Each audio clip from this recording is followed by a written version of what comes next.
Er muss sehr hart trainieren, um seine Ziele zu erreichen. He must train very hard to achieve his goals. He must train very hard to achieve his goals.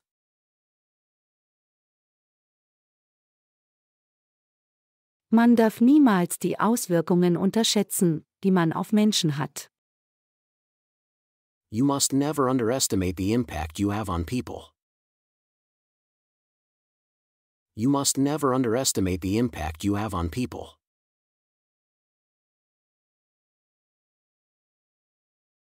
Es gibt ungefähr 10 Gymnasien in dieser Stadt. There are approximately 10 high schools in this town. There are approximately 10 high schools in this town.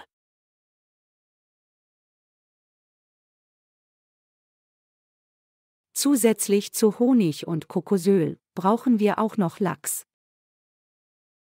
In addition to honey and coconut oil, we also need salmon.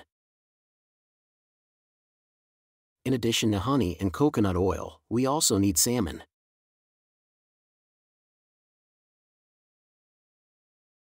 Leider ist Belästigung im Internet ein weit verbreitetes Phänomen. Unfortunately, online harassment is a common phenomenon. Unfortunately, online harassment is a common phenomenon.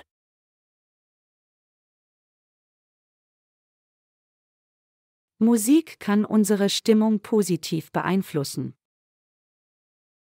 Music can have a positive influence on our mood. Music can have a positive influence on our mood.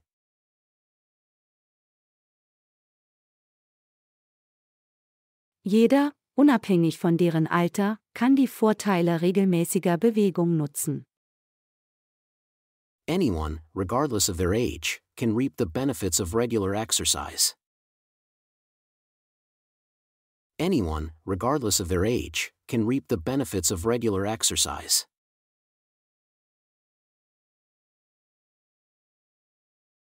In einer entwickelten Gesellschaft gibt es viele Eltern, die ihre Kinder unterstützen.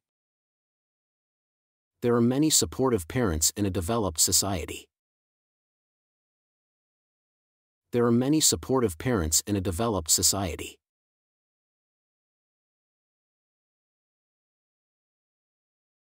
Geringes Selbstwertgefühl kann ein Nachteil sein. Low self-esteem can be a disadvantage. Low self-esteem can be a disadvantage.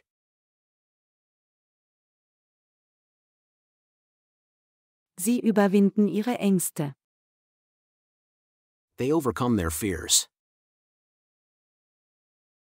They overcome their fears.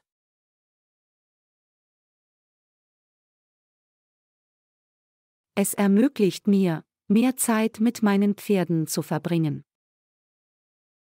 It enables me to spend more time with my horses. It enables me to spend more time with my horses.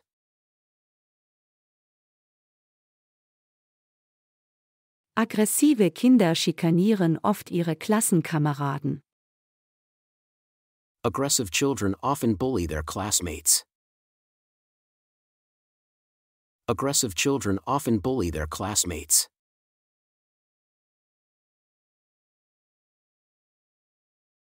Du kannst mir für das, was du getan hast, nicht die Schuld geben. You can't blame me for what you have done. You can't blame me for what you have done.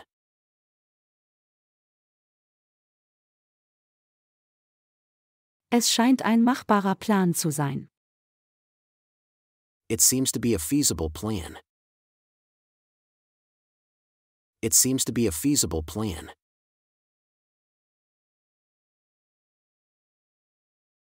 Nur wenige Teenager sind in meiner Schule zurückhaltend.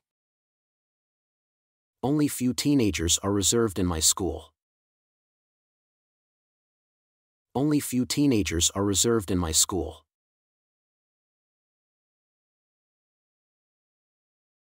Einige Krankheiten sind erblich. Some diseases are hereditary. Some diseases are hereditary.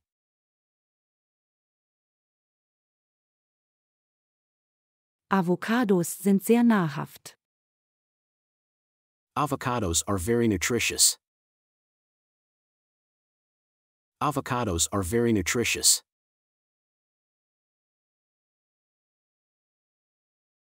Wegen des schlechten Wetters. Due to the bad weather. Due to the bad weather.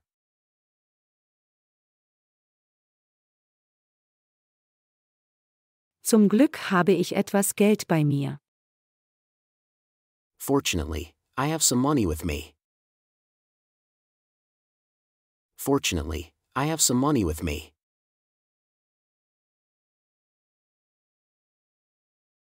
Mit Hilfe von Internetbanking. With the help of internet banking. With the help of internet banking.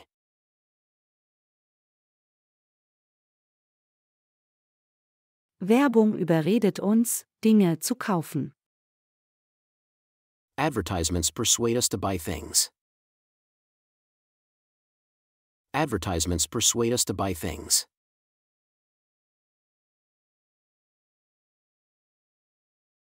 Während der Sommerverkäufe. During summer sales. During summer sales.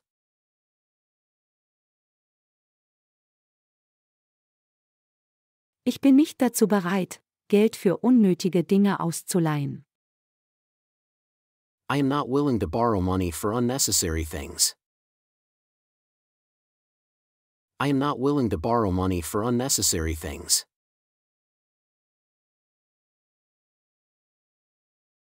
Ich möchte nicht Opfer von Internetbetrug werden. I don't want to become a victim of online fraud. I don't want to become a victim of online fraud.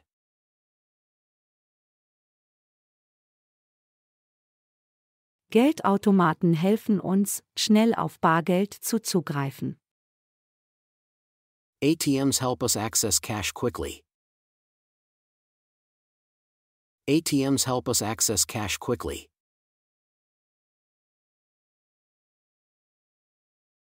An einem Geldautomaten Geld abheben. Withdraw money from an ATM.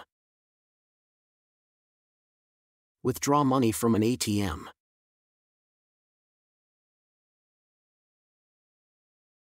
Dieses wunderschöne Haus ist definitiv seinen Preis wert. This gorgeous house is definitely worth its price. This gorgeous house is definitely worth its price.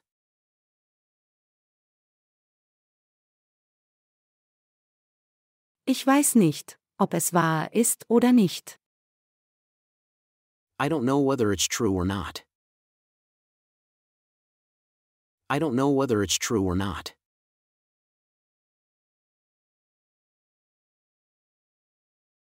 Die effektivste Art nach Informationen zu suchen. The most effective way of searching for information.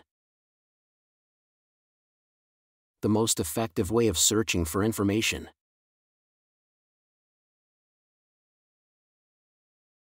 Handys haben einen großen Einfluss auf das soziale Leben. Cell phones have a huge impact on social life. Cell phones have a huge impact on social life.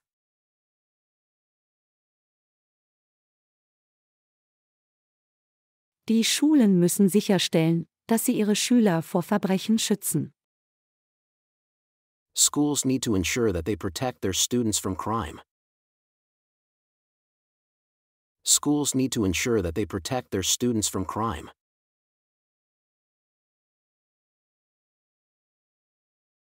Sie hat nie Entzugserscheinungen. She never has withdrawal symptoms. She never has withdrawal symptoms.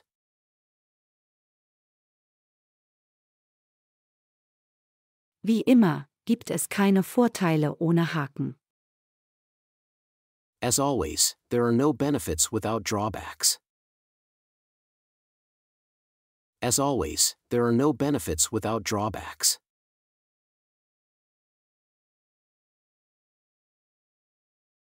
Drogenabhängigkeit kann deine Gesundheit zerstören. Drug addiction can destroy your health. Drug addiction can destroy your health.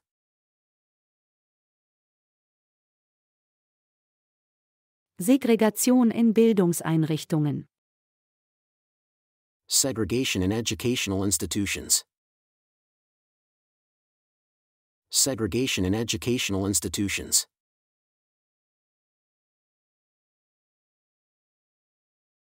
Migration bietet Vorteile für die Aufnahmeländer. Migration provides benefits for host countries. Migration provides benefits for host countries.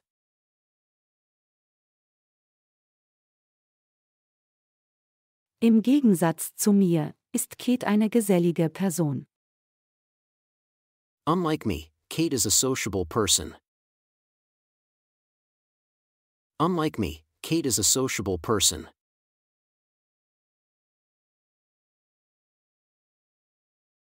Ich bin Tom beim Konzert begegnet. I ran across Tom at the concert. I ran across Tom at the concert.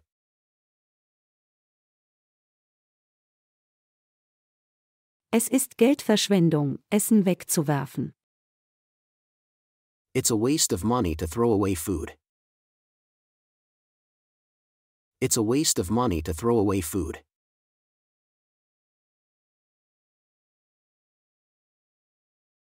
Kannst du garantieren, dass du diesen Auftrag bis zum 12. April abschließen wirst? Can you guarantee that you finish this assignment by April 12th? Can you guarantee that you finish this assignment by April 12th?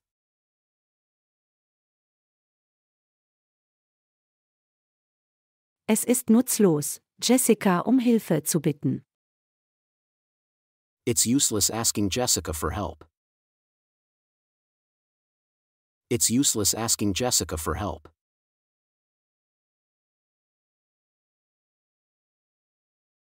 Aus finanzieller Sicht. From a financial point of view.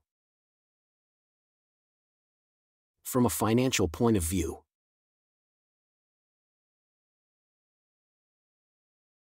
Die Wichtigkeit von etwas betonen. Stress the importance of something. Stress the importance of something.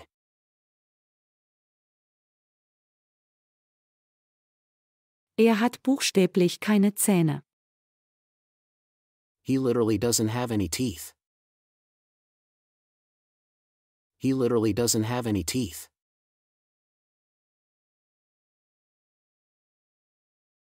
Matt passte sich gut an die Umstände in Alaska an. Matt adapted well to the circumstances in Alaska. Matt adapted well to the circumstances in Alaska.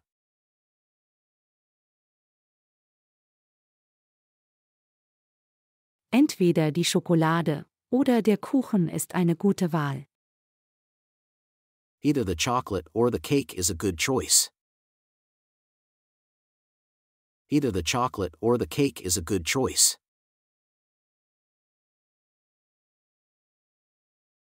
Ich habe die Gelegenheit, mein Englisch zu üben.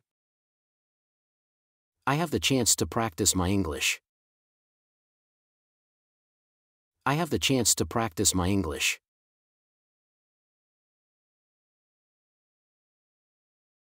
Setzen Sie sich keiner Gefahr aus. Don't expose yourself to any danger. Don't expose yourself to any danger.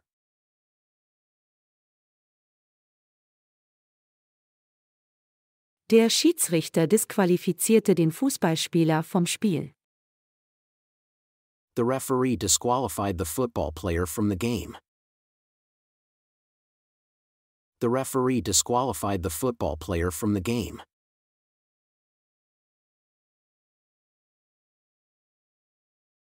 Ich fühle mich in dieser Situation etwas unbehaglich.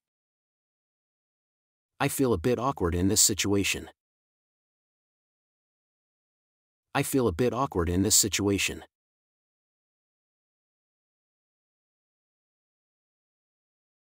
Er nimmt täglich an den Sitzungen teil. He attends the meetings on a daily basis. He attends the meetings on a daily basis.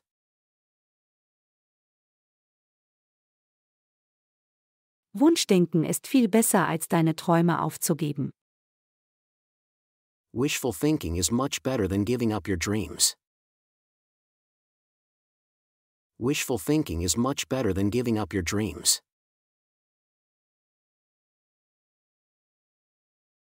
Ein ungewöhnliches Phänomen. An unusual phenomenon. An unusual phenomenon.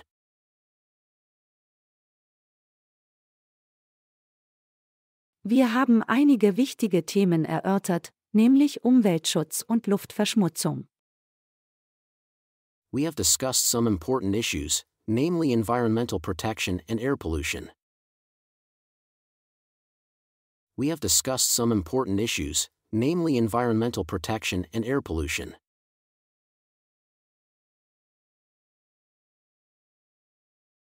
Ich habe einen Termin mit meinem Frauenarzt vereinbart. I've made an appointment with my gynecologist. I've made an appointment with my gynecologist.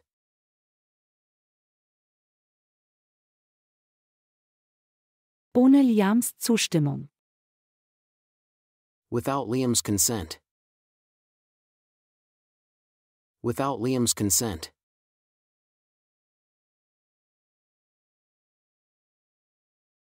Ich bin bereit, das Risiko einzugehen.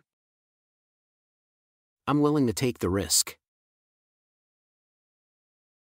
I'm willing to take the risk.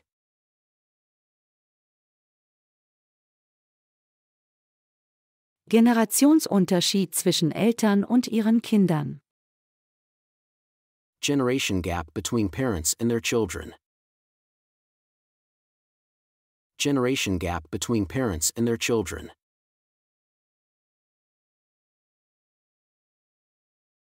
Du kannst es für einen bestimmten Zeitraum ausleihen.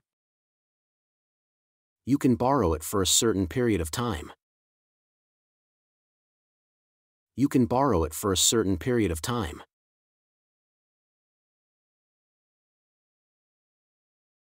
Auf angemessene Weise. In an appropriate way. In an appropriate way.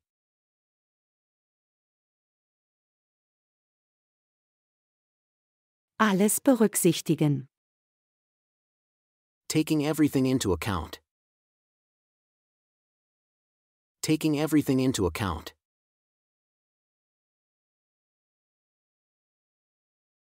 Ich brauche dringend deine Entscheidung. I urgently need your decision.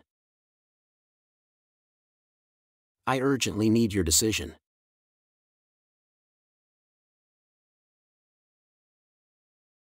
Es ist offensichtlich nicht die beste Wahl. It is obviously not the best choice. It is obviously not the best choice.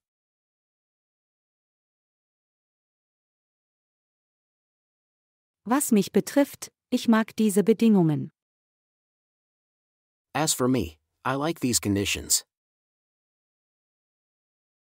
As for me, I like these conditions.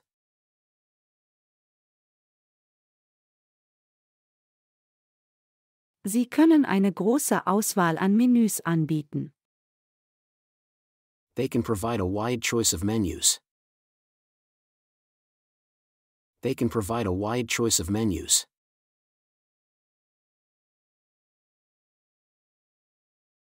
Können Sie ein gutes Hotel empfehlen? Can you recommend a good hotel? Can you recommend a good hotel?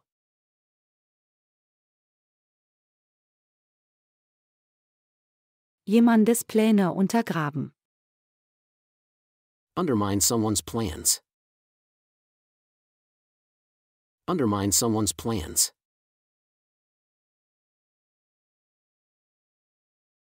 Ein Mangel an Vertrauen hinderte ihn daran, das Stellenangebot anzunehmen. A lack of confidence prevented him from accepting the job offer. A lack of confidence prevented him from accepting the job offer.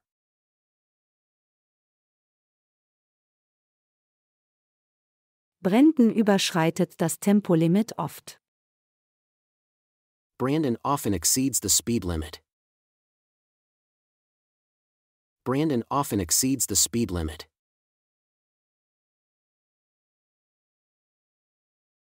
Das erinnert mich an unseren vorherigen Urlaub. This reminds me of our previous holiday. This reminds me of our previous holiday.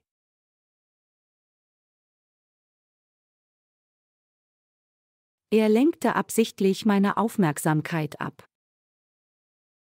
He deliberately distracted my attention. He deliberately distracted my attention.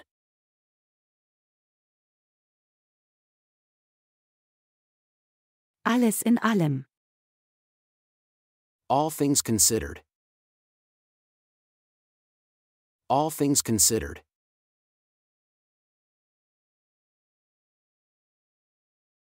Es gilt auch für dich.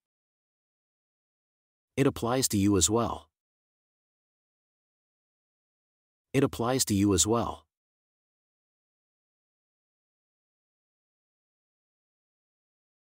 Chloe redet nur um den heißen Brei herum. Chloe is just beating around the bush.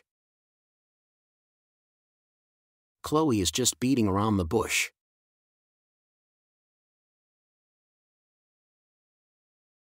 Ich überlege, meine eigene Wohnung zu kaufen. I am considering buying my own apartment. I am considering buying my own apartment.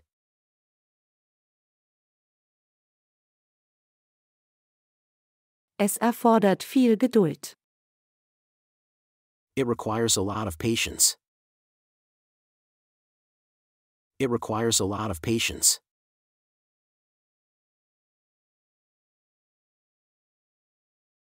Ein Gleichgewicht zwischen Beruf und Familie halten. Maintain a balance between job and family. Maintain a balance between job and family.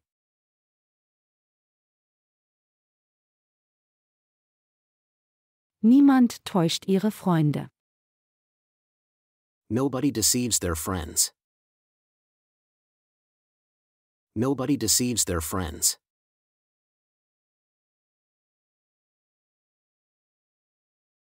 Deine Entschlossenheit ist bewundernswert. Your determination is admirable. Your determination is admirable.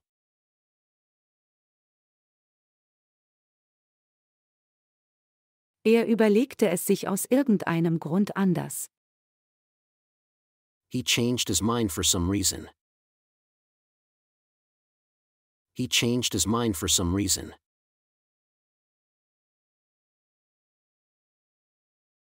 Sie haben die Ankündigung verpasst. They missed the announcement. They missed the announcement.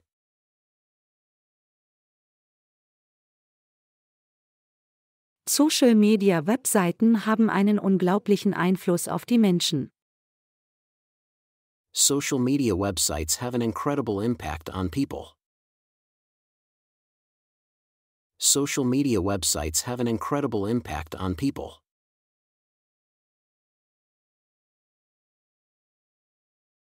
Eine enorme Menge an Aufwand. An enormous amount of effort.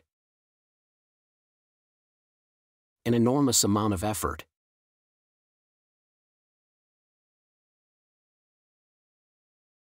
Der Chef entwickelte eine neue Methode. The boss developed a new method. The boss developed a new method.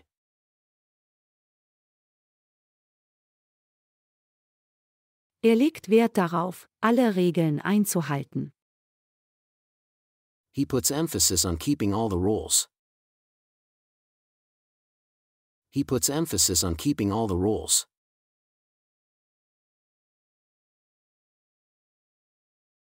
Menschen protestieren oft gegen ein neues Gesetz. People often protest against a new law. People often protest against a new law.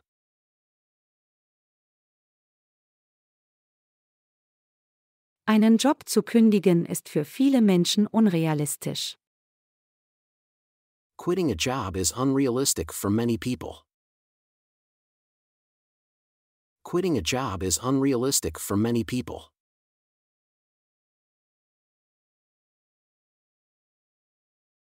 Technologische und wissenschaftliche Forschung tragen zur Erhaltung unserer Umwelt bei. Technological and scientific research help preserve our environment. Technological and scientific research help preserve our environment.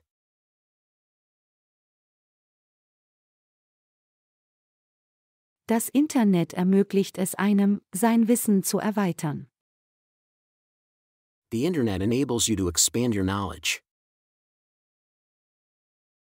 The Internet enables you to expand your knowledge.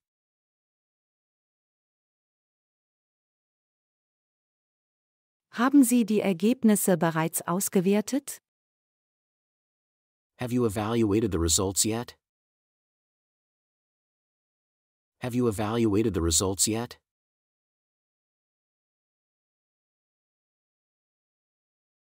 Wir können nicht mehr als 20 Leute aufnehmen. We can't accommodate more than 20 people. We can't accommodate more than 20 people.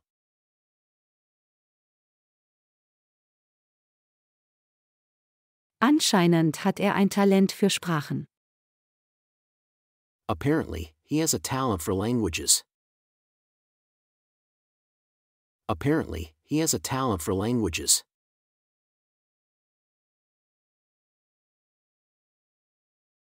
Er übertreibt immer, wenn es um seine berufliche Entwicklung geht. He always exaggerates when it comes to his professional development. He always exaggerates when it comes to his professional development.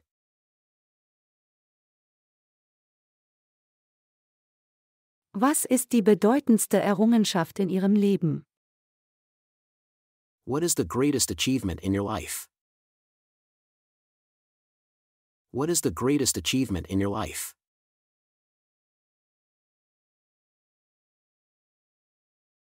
Es stellte sich als Erfolg heraus. It turned out to be a success. It turned out to be a success.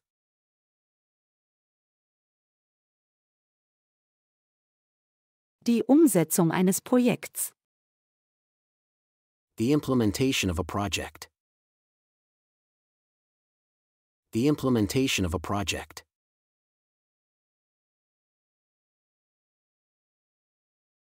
Sie teilt den Kuchen immer gleich auf. She always divides the cake equally.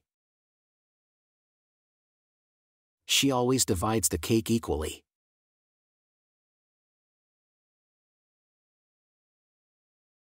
Es erleichtert die Entwicklung von Jeremys Karriere. It facilitates the development of Jeremy's career. It facilitates the development of Jeremy's career.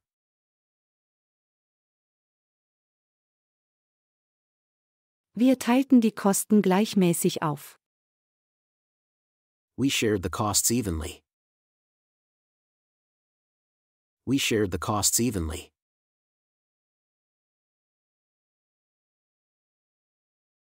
Ich bin absolut sicher. I'm absolutely certain. I'm absolutely certain.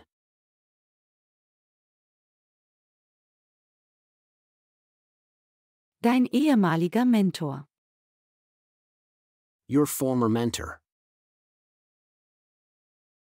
Your former mentor.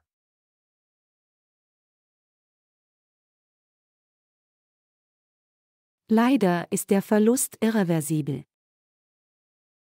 Sadly, the loss is irreversible. Sadly, the loss is irreversible.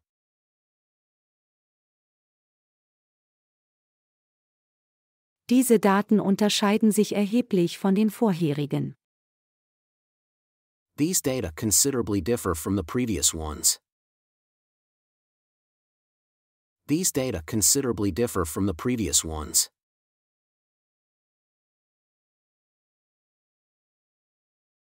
Drew ist außergewöhnlich talentiert in Innenarchitektur. Drew is exceptionally talented in interior design. Drew is exceptionally talented in interior design.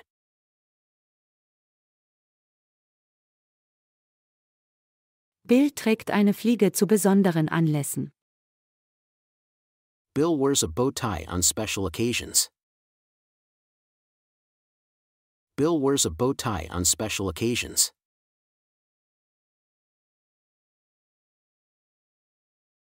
Ein sitzender Lebensstil kann man an Gewicht zunehmen lassen.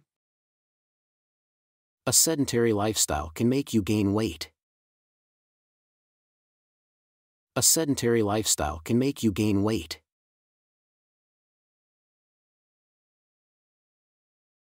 Solche Ereignisse werden wahrscheinlich in der Zukunft eintreten. Such events are likely to occur in the future. Such events are likely to occur in the future.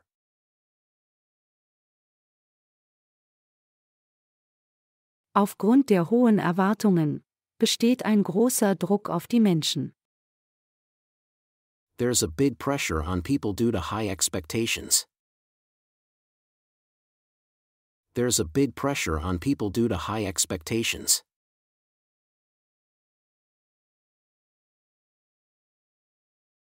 Es ist extrem frustrierend, auf Prüfungsergebnisse zu warten. It's extremely frustrating to wait for exam results.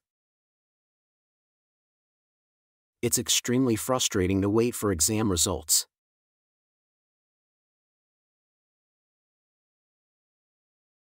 Unsicherheit kann dazu führen, dass sie sich verwundbar fühlen. Uncertainty can make you feel vulnerable. Uncertainty can make you feel vulnerable.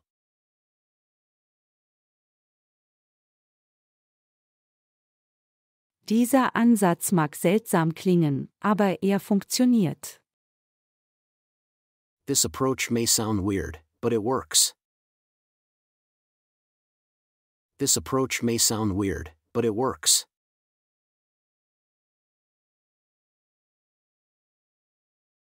Doppelt so viele Bewerber wie im letzten Jahr. Twice as many applicants as last year. Twice as many applicants as last year.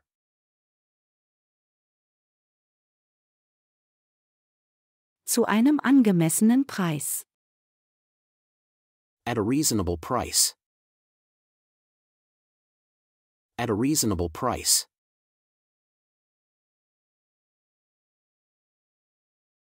Im Allgemeinen schneidet er überall gut ab.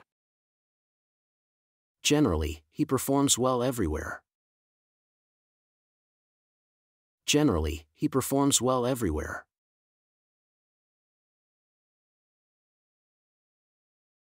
Die Versuchung war unwiderstehlich. The temptation was irresistible. The temptation was irresistible.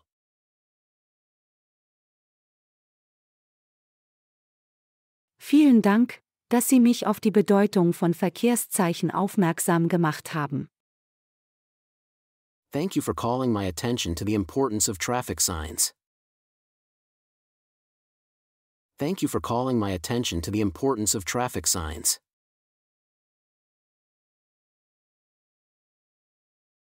Es ist nicht unbedingt schwer, mit den heutigen Modetrends Schritt zu halten.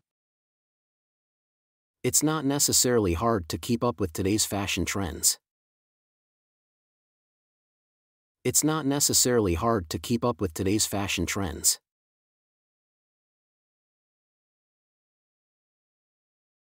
Konstruktive Zitate inspirieren mich. Constructive quotes inspire me. Constructive quotes inspire me.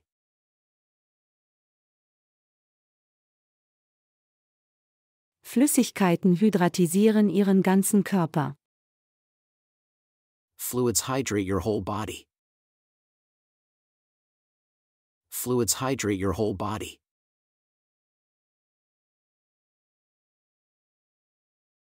Eine Unterkunft in Thailand ist für viele Touristen erschwinglich. Accommodation in Thailand is affordable for many tourists. Accommodation in Thailand is affordable for many tourists.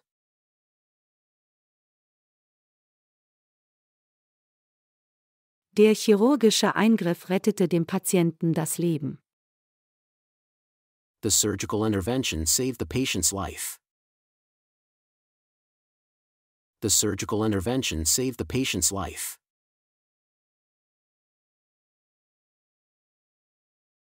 Bildlich gesprochen.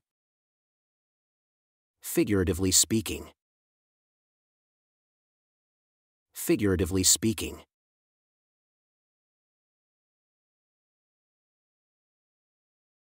Ich esse Weißmehl in Maßen. I eat white flour in moderation. I eat white flour in moderation.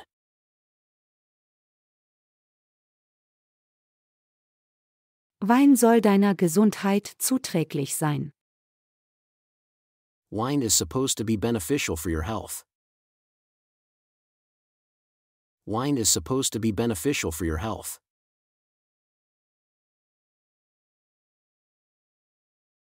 Sie benutzten illegale finanzielle Quellen. They used illegal financial sources. They used illegal financial sources.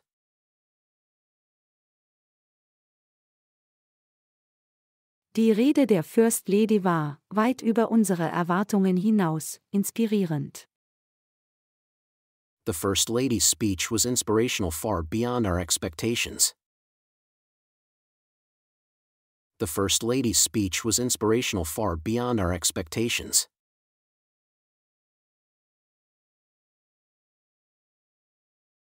Ein unglaublich begabter Dozent. An incredibly gifted lecturer. An incredibly gifted lecturer.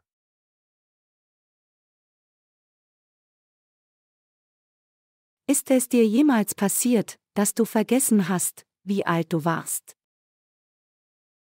Has it ever happened to you that you forgot how old you were? Has it ever happened to you that you forgot how old you were?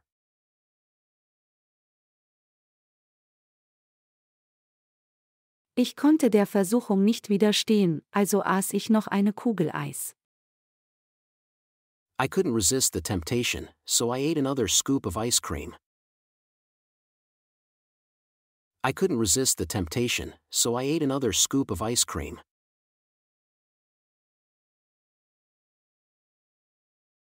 Es ist lächerlich billig, im Vergleich zu den Marktpreisen. It is ridiculously cheap compared to the market prices.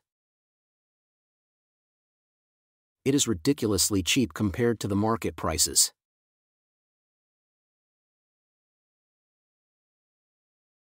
Es ist eine herausfordernde Aufgabe, die Veränderungen im Leben eines Teenagers im Auge zu behalten. It is a challenging task to keep track of the changes in a teenager's life. It is a challenging task to keep track of the changes in a teenager's life.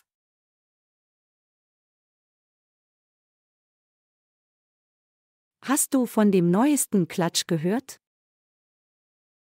Have you heard about the latest gossip? Have you heard about the latest gossip?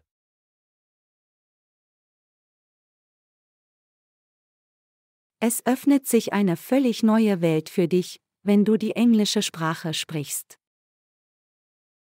An entirely new world opens for you if you speak the English language. An entirely new world opens for you if you speak the English language.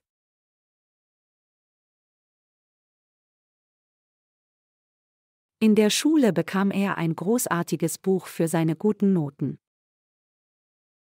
He got a great book for his good grades at school. He got a great book for his good grades at school.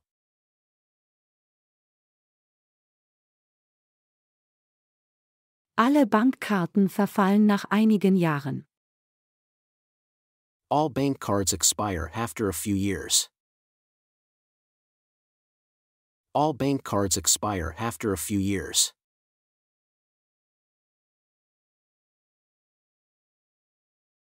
Eine Krawatte tragen lässt Männer attraktiv aussehen. Wearing a tie makes men look attractive. Wearing a tie makes men look attractive.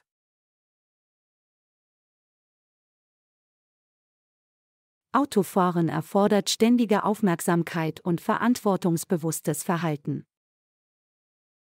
Driving a car requires constant attention and responsible behavior. Driving a car requires constant attention and responsible behavior.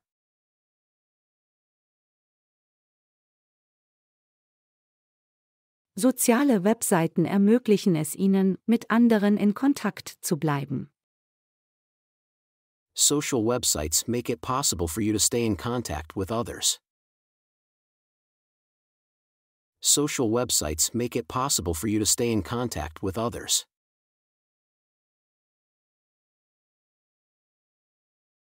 Gordons Großzügigkeit ist bemerkenswert. Gordon's generosity is remarkable. Gordon's generosity is remarkable.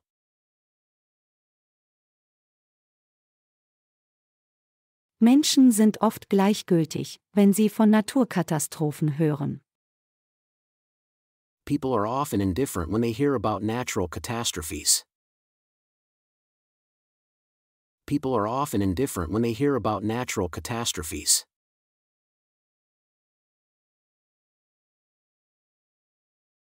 Unter Berücksichtigung der Fakten. Considering the facts. Considering the facts.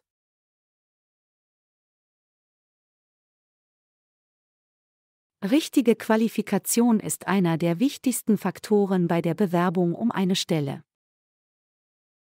Proper qualification is one of the most important factors when applying for a job. Proper qualification is one of the most important factors when applying for a job.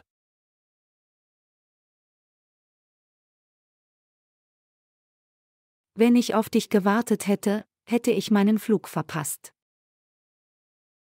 If I had waited for you, I would have missed my flight. If I had waited for you, I would have missed my flight.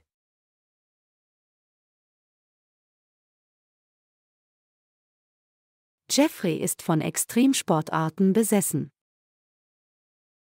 Jeffrey is obsessed with extreme sports. Jeffrey is obsessed with extreme sports.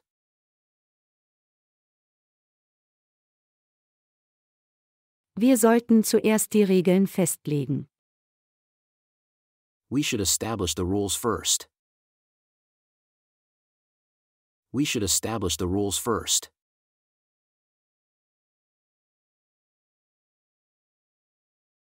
Ich mag es wirklich, mit gleichgesinnten Christen zu sprechen. I really enjoy talking with like-minded Christian people. I really enjoy talking with like-minded Christian people.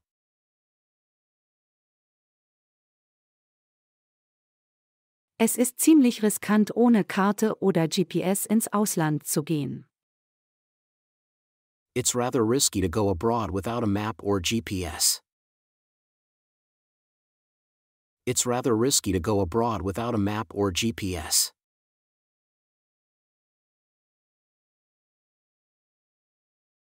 Ketes bescheidene Persönlichkeit war für Jungen sehr ansprechend. Katie's humble personality was very appealing to boys. Katie's humble personality was very appealing to boys.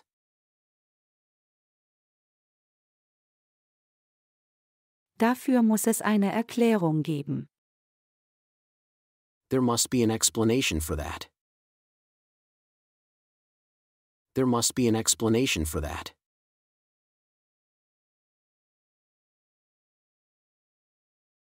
Ich kann keinen merklichen Unterschied in seinem Verhalten erkennen. I can't see any noticeable difference in his behavior. I can't see any noticeable difference in his behavior.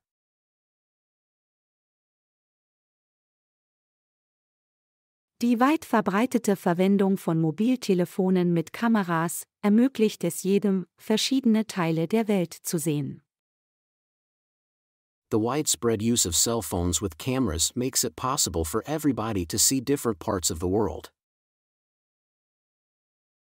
The widespread use of cell phones with cameras makes it possible for everybody to see different parts of the world.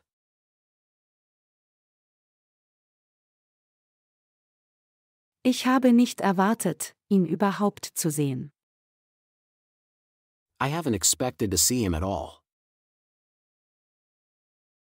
I haven't expected to see him at all.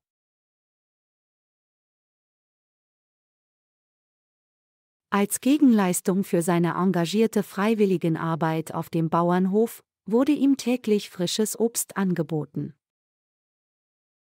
In return for his dedicated voluntary work at the farm, he was offered a daily supply of fresh fruit. In return for his dedicated voluntary work at the farm, he was offered a daily supply of fresh fruit.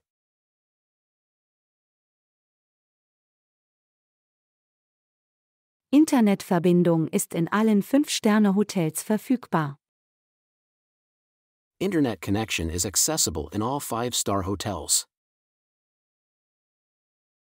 Internet connection is accessible in all 5-star hotels.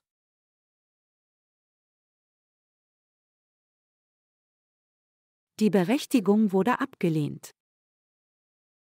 The permission has been declined. The permission has been declined.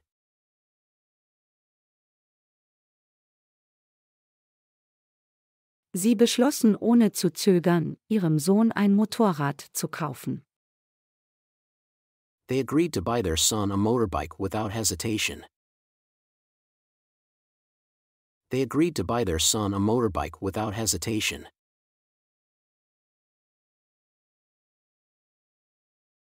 Ich muss etwas mit dir über deine Bewerbung besprechen. I need to discuss something with you regarding your application. I need to discuss something with you regarding your application.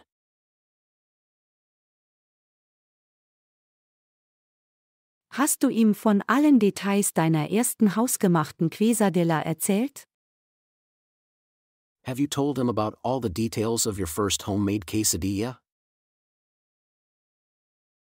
Have you told him about all the details of your first homemade quesadilla?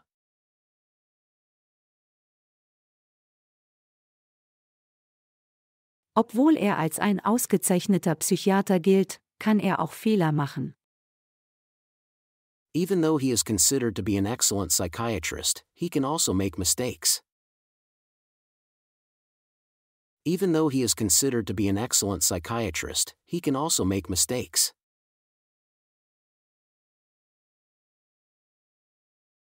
Ella kann es nicht ertragen, wenn Jungs sie anstarren. Ella can't stand it when boys stare at her. Ella can't stand it when boys stare at her.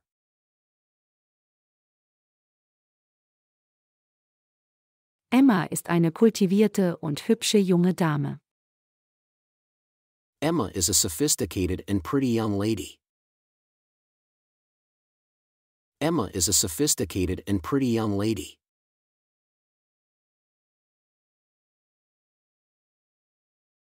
Wenn man bestimmte Chemikalien kombiniert, produzieren sie schädliche Gase.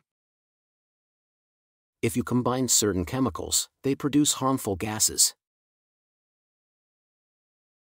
If you combine certain chemicals, they produce harmful gases.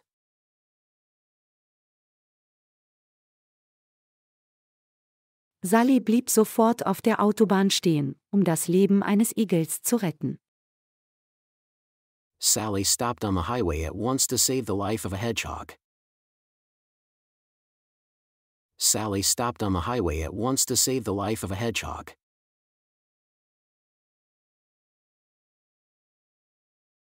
Wir sind dankbar für Ihren großzügigen Beitrag zum Tierheim. We are grateful for your generous contribution to the animal shelter. We are grateful for your generous contribution to the animal shelter.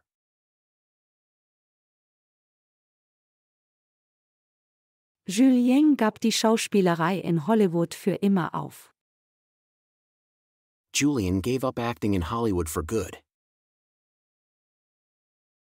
Julian gave up acting in Hollywood for good.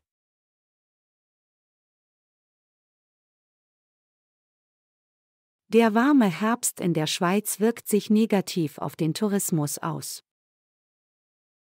Warm autumns in Switzerland negatively affect tourism. Warm autumns in Switzerland negatively affect tourism.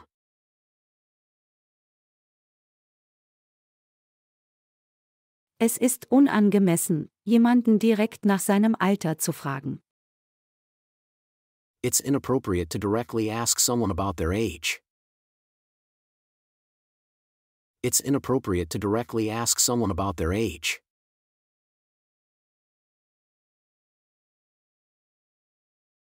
Esther wusste in ihren 20ern kaum etwas über Politik. Esther barely knew anything about politics in her 20s. Esther barely knew anything about politics in her 20s.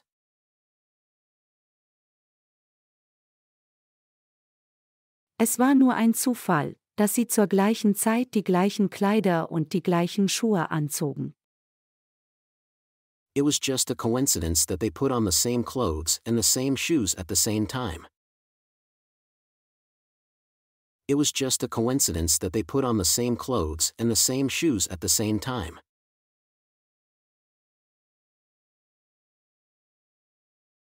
Wenn du deine Gefühle beiseite legen würdest, würde die Situation leichter gelöst werden. If you put aside your feelings, the situation would be solved more easily.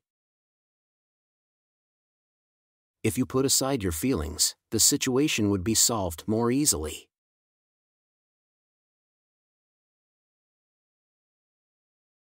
Adams Blutdruck stieg dramatisch an, als er das Ergebnis des Mathe-Tests seines Sohnes erfuhr. Adam's blood pressure dramatically rose when he got to know the result of his son's math test. Adam's blood pressure dramatically rose when he got to know the result of his son's math test.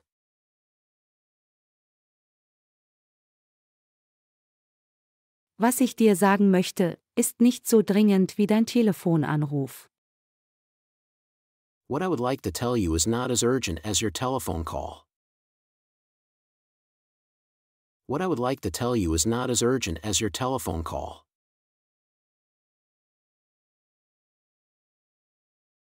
In letzter Zeit gab es in diesem Bereich zahlreiche Stromausfälle. There have been numerous power cuts in this area recently.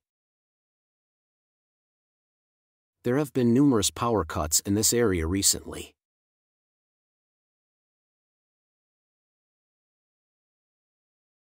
Der Schiedsrichter disqualifizierte den Torhüter vom Spiel.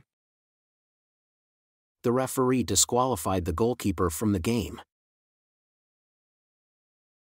The referee disqualified the goalkeeper from the game.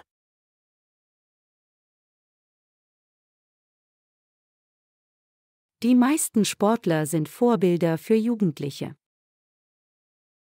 Most sports people are role models for youngsters. Most sports people are role models for youngsters.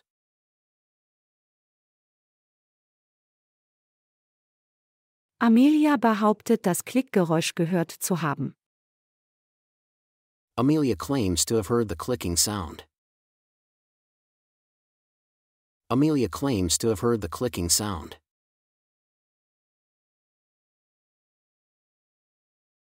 Schließlich können wir daraus schließen, dass das Wochenende mit den portugiesischen Austauschstudenten ein Erfolg war. After all, we can conclude that the weekend with the Portuguese exchange students was a success. After all, we can conclude that the weekend with the Portuguese exchange students was a success.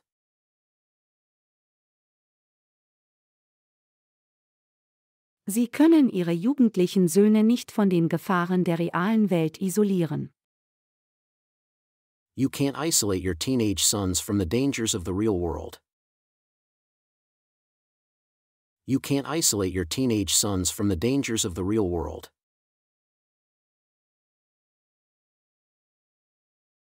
Wir können $1000 an das Obdachlosenheim spenden.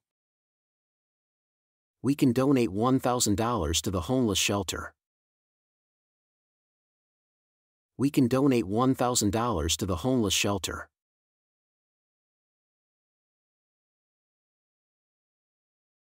Man kann Mandelmilch durch Kuhmilch im Walnussmuffin-Rezept ersetzen. You can substitute almond milk with dairy milk in the walnut muffin recipe. You can substitute almond milk with dairy milk in the walnut muffin recipe.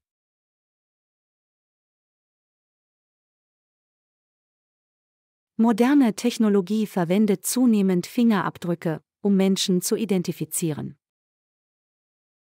Modern technology increasingly uses fingerprints to identify people.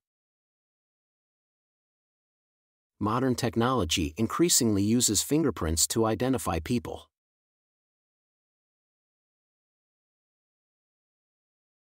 Er kann praktisch alles selbst machen. He is able to do practically everything by himself. He is able to do practically everything by himself.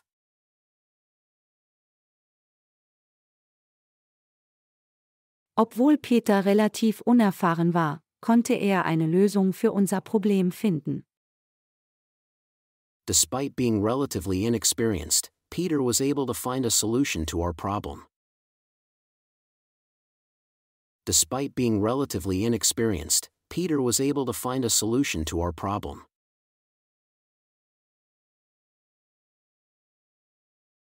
In dieser Region gibt es einen ernsthaften Mangel an Arbeitskräften. There is a serious lack of workforce in this region. There is a serious lack of workforce in this region.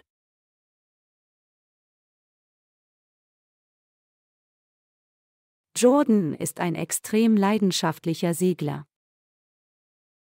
Jordan is extremely passionate about sailing.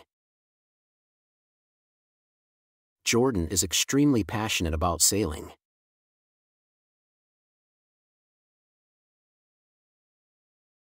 Im Grunde ist er die Art von Person, die versucht, alle zu beeindrucken. Basically, he is the kind of person who tries to impress everybody. Basically, he is the kind of person who tries to impress everybody.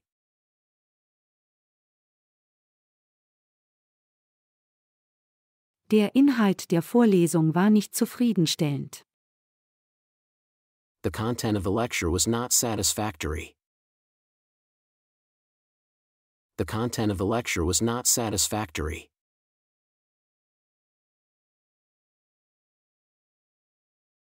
Das ist genau das, was du tun musst. This is exactly what you need to do. This is exactly what you need to do.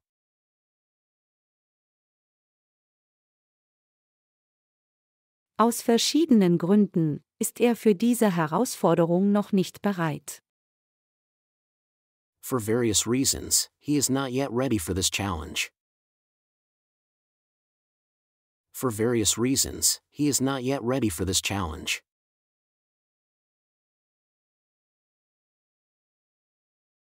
Nach der Heirat ändert sich der Name einer Frau nicht automatisch.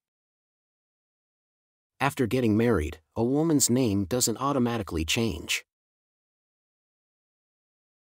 After getting married, a woman's name doesn't automatically change.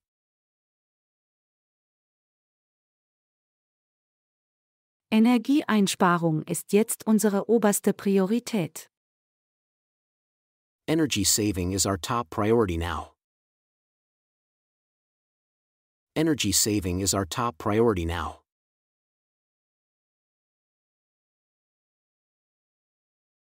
In den USA ist es nicht erlaubt, unter 21 Jahren Alkohol zu kaufen. You are not permitted to buy alcohol under the age of 21 in the U.S. You are not permitted to buy alcohol under the age of 21 in the U.S.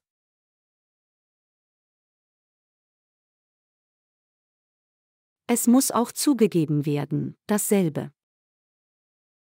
It also has to be admitted that. It also has to be admitted that.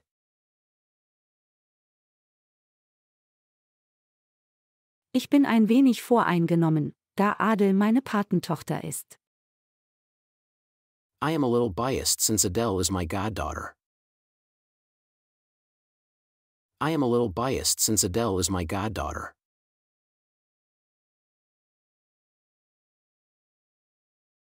Wir müssen daran denken, dass. We need to keep in mind that.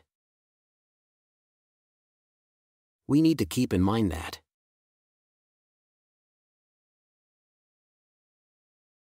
Diese Tatsachen sind in der Tat erstaunlich.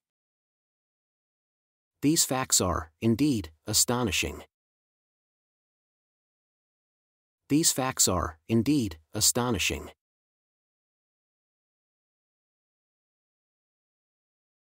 Wenn wir den Druck in unserem Leben nicht verringern würden, würden wir leicht depressiv werden. If we didn't alleviate pressure in our life, we would easily become depressed. If we didn't alleviate pressure in our life, we would easily become depressed.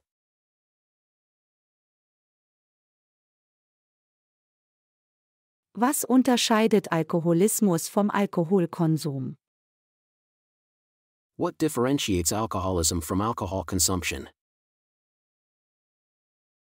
What differentiates alcoholism from alcohol consumption?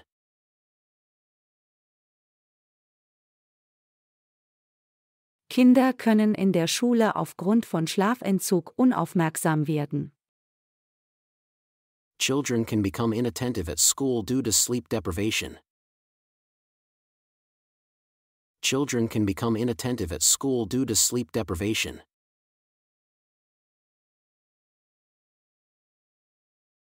Im letzten Jahrzehnt. In the last decade. In the last decade.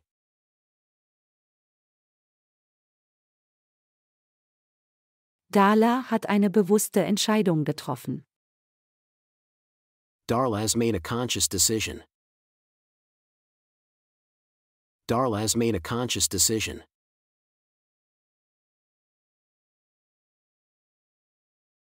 Zu dieser Zeit nächstes Jahr werde ich seit 5 Jahren in dieser Fabrik arbeiten.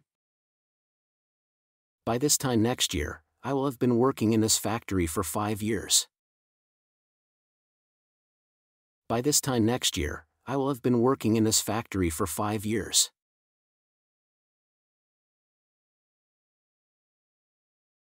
Aufgrund ihrer harten Arbeit konnte Nikki ihre Abschlussarbeit rechtzeitig einreichen. As a result of her hard work, Nikki could submit her thesis on time. As a result of her hard work, Nikki could submit her thesis on time.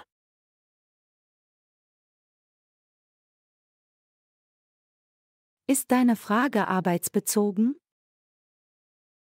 Is your question work-related? Is your question work-related?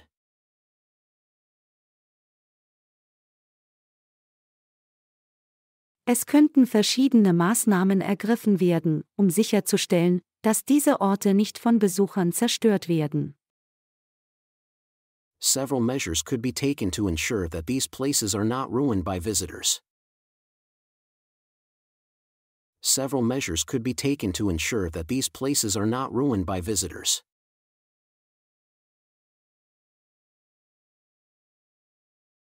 Im Allgemeinen sind Kinder eifrig, sich mehr Wissen über die Welt anzueignen. In general, children are eager to gain more knowledge about the world. In general, children are eager to gain more knowledge about the world.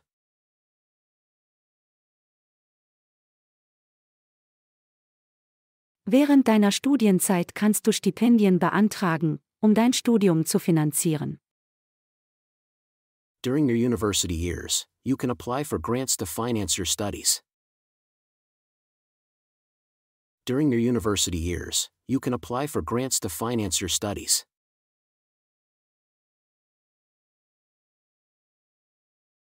Ich habe den Film absichtlich ohne Untertitel gesehen, um Spanisch zu üben. I intentionally watched the movie without subtitles to practice the Spanish language. I intentionally watched the movie without subtitles to practice the Spanish language.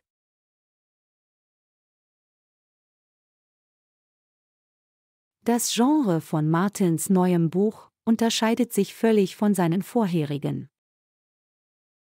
The genre of Martin's new book is completely different from his previous ones. The genre of Martin's new book is completely different from his previous ones.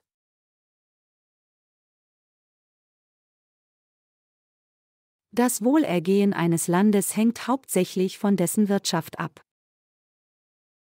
The welfare of a country mainly depends on its economy. The welfare of a country mainly depends on its economy.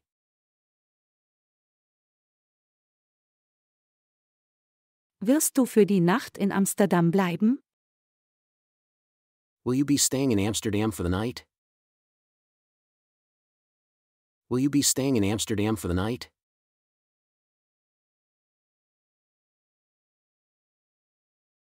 Sie dürfen das Gebäude nicht verlassen, bis die Polizisten ihnen die Erlaubnis geben.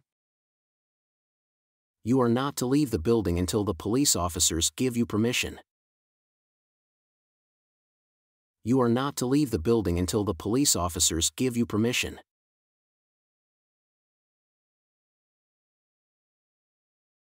Vermutlich spricht er mindestens eine Fremdsprache. Presumably, he speaks at least one foreign language. Presumably, he speaks at least one foreign language.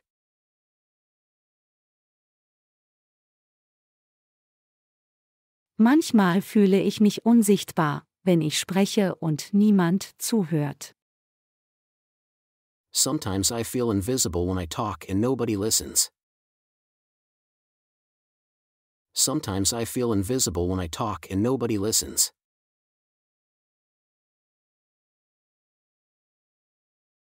Gary hat mich gestern Abend mit seinen brillanten Ideen fasziniert. Gary fascinated me with his brilliant ideas yesterday evening. Gary fascinated me with his brilliant ideas yesterday evening.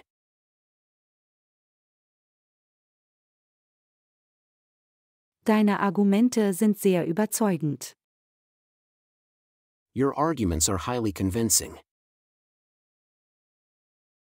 Your arguments are highly convincing.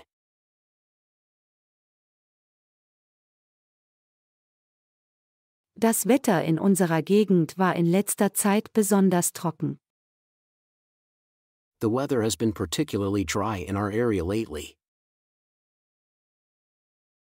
The weather has been particularly dry in our area lately.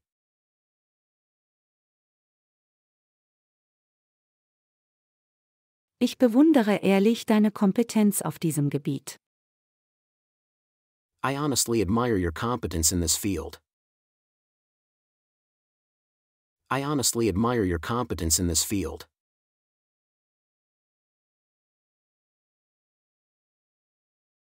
Wir sind im Begriff, zum Weihnachtswohltätigkeitsmarkt zu gehen. We are about to leave for the Christmas charity fair. We are about to leave for the Christmas charity fair.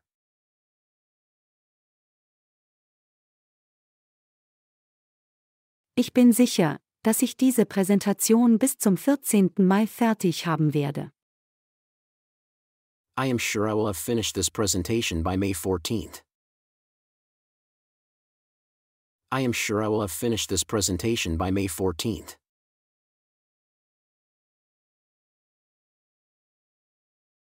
Sie enthüllten den Namen des Gewinners am Ende des Wettbewerbs. They revealed the winner's name at the end of the competition. They revealed the winner's name at the end of the competition.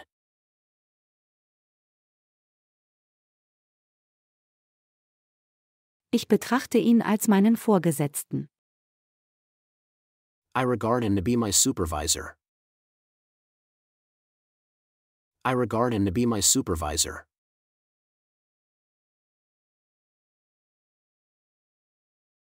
Ich treffe ihn heutzutage kaum. I hardly ever meet him these days. I hardly ever meet him these days.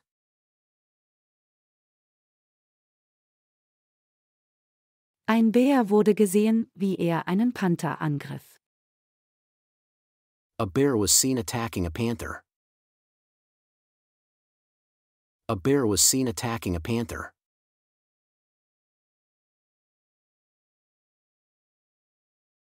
Ihre treue Unterstützung bedeutet unserer lokalen Gemeinschaft viel. Your faithful support means a lot to our local community. Your faithful support means a lot to our local community.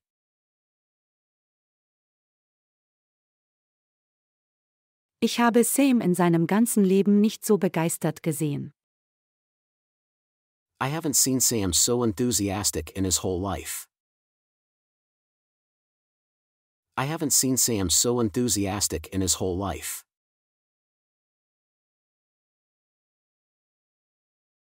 Behandle andere genauso, wie du behandelt werden möchtest. Treat others the same way you would like to be treated. Treat others the same way you would like to be treated.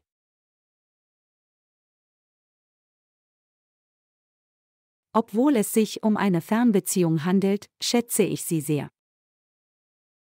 Although it's a long-distance relationship, I greatly value it. Although it's a long-distance relationship, I greatly value it.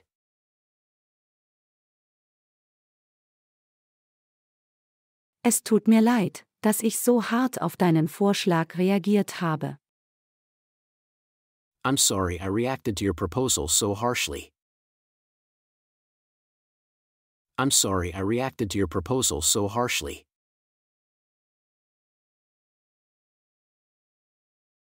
Der Besuch aller EU-Länder mit meinem Team war eine einzigartige Gelegenheit, die ich nicht verpassen wollte. Visiting all the EU countries with my team was a unique opportunity one didn't want to miss. Visiting all the EU countries with my team was a unique opportunity one didn't want to miss.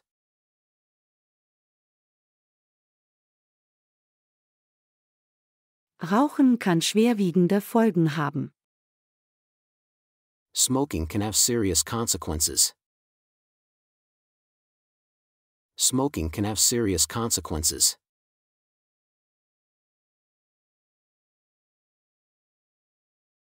Versteh mich nicht falsch, aber diese Einstellung wird uns nicht zur Lösung führen. Don't misunderstand me, but this attitude will not lead us to the solution. Don't misunderstand me, but this attitude will not lead us to the solution.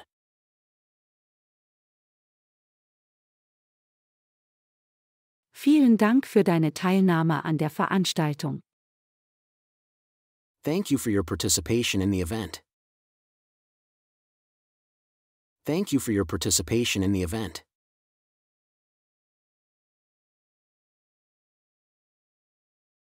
Wenn du Glück hast, kannst du die Karibik-Kreuzfahrt gewinnen. If you are fortunate enough, you can win the Caribbean cruise. If you are fortunate enough, you can win the Caribbean cruise.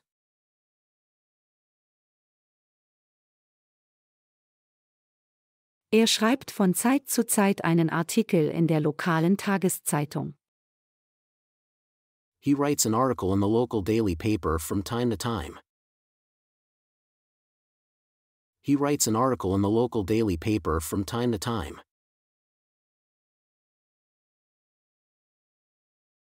Menschliche Beziehungen sind manchmal kompliziert. Human relationships are sometimes complicated. Human relationships are sometimes complicated.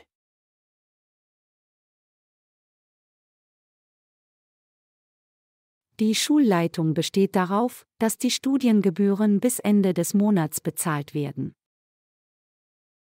The school leadership insists that the tuition should be paid by the end of the month. The school leadership insists that the tuition should be paid by the end of the month.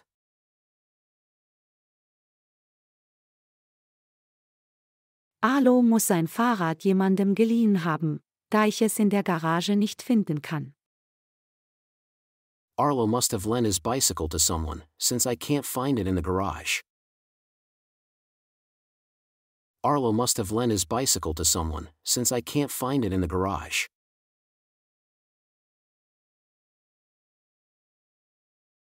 Mein Wissen über die Geschichte der Vereinigten Staaten ist nur oberflächlich.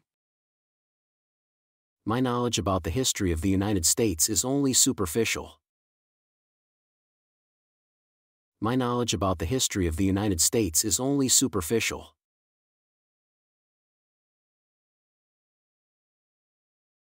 Könnten Sie mir eine genaue Beschreibung des Diebes geben? Could you give me an accurate description of the thief? Could you give me an accurate description of the thief?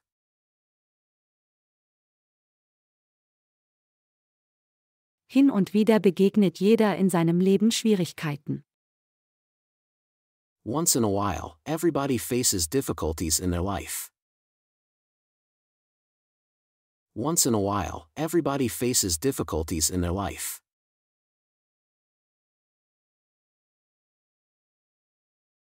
Es stört mich wirklich, wenn Leute undankbar sind. It really bothers me when people are ungrateful. It really bothers me when people are ungrateful.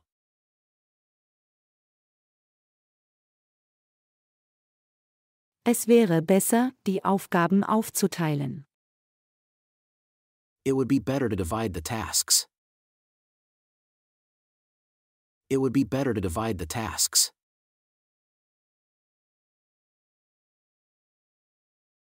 Sie versuchte mich zu erpressen, aber ich ließ sie nicht. She tried to blackmail me, but I didn't let her. She tried to blackmail me, but I didn't let her.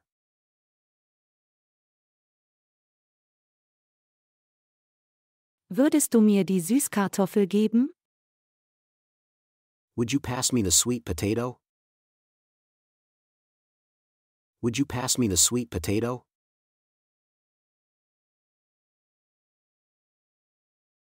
Die Nachrichten über den Vulkanausbruch waren für alle schockierend.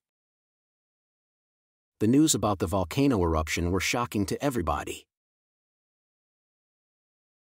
The news about the volcano eruption were shocking to everybody.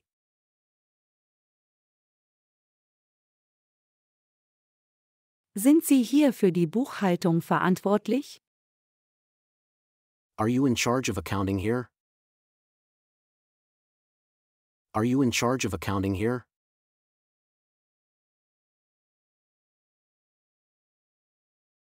Ich kann nicht alle Anforderungen gleichzeitig erfüllen. I can't meet all the requirements at the same time. I can't meet all the requirements at the same time.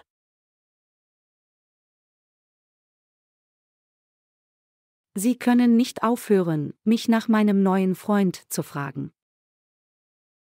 They can't stop questioning me about my new boyfriend. They can't stop questioning me about my new boyfriend.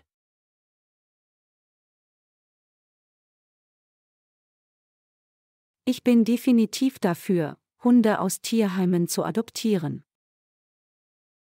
I am definitely for the idea of adopting dogs from animal shelters. I am definitely for the idea of adopting dogs from animal shelters.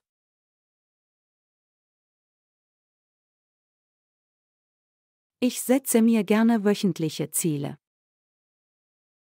I like to set weekly goals for myself. I like to set weekly goals for myself.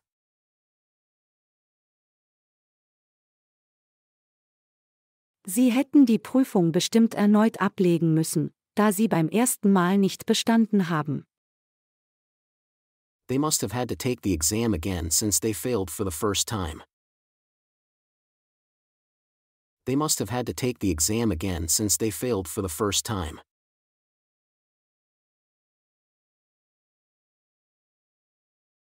Es ist ratsam, dass er seine Medizin zweimal täglich einnimmt. It is advisable that he should take his medicine twice a day. It is advisable that he should take his medicine twice a day.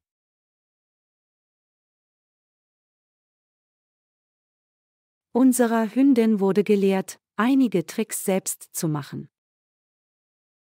Our dog has been taught to do some tricks by herself. Our dog has been taught to do some tricks by herself.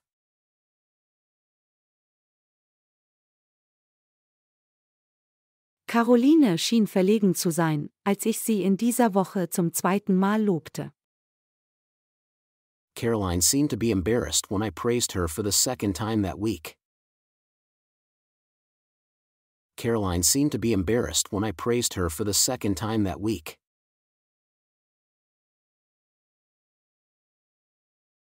Meine Leistung wird oft von der Art und Weise beeinflusst, wie ich mich fühle. My performance is often affected by the way I feel. My performance is often affected by the way I feel.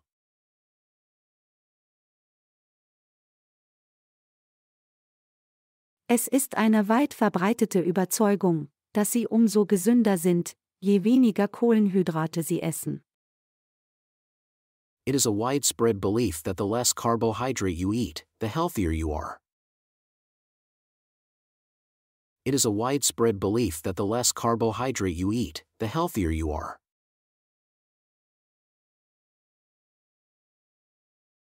Wenn ich eine von diesen Optionen wählen müsste, würde ich die hellgrüne auswählen. If I had to choose from these options, I would pick the light green one. If I had to choose from these options, I would pick the light green one.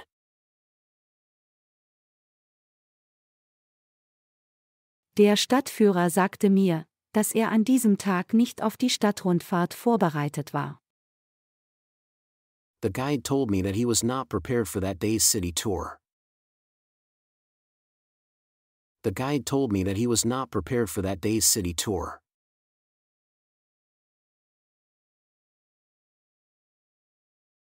Mein erster Eindruck von ihm war sehr positiv. My first impression of him was very positive. My first impression of him was very positive.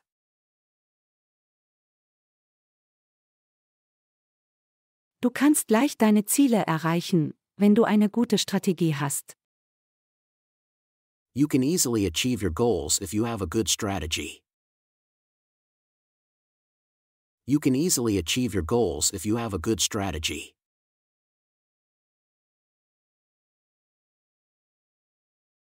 Das Erlernen von Sprachen bietet langfristige Vorteile. Language learning offers long-term benefits. Language learning offers long-term benefits.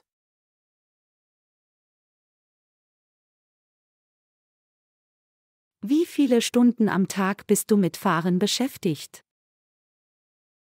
How many hours a day are you occupied with driving? How many hours a day are you occupied with driving?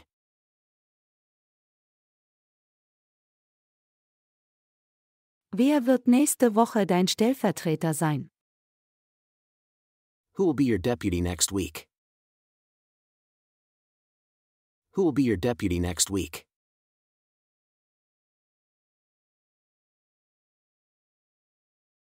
Hygge ist vielleicht das, was dänische Leute zum glücklichsten Volk der Welt macht.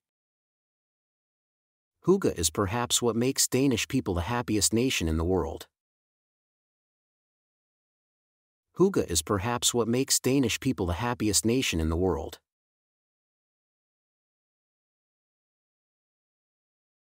Was könnte ich tun, um dich zu trösten?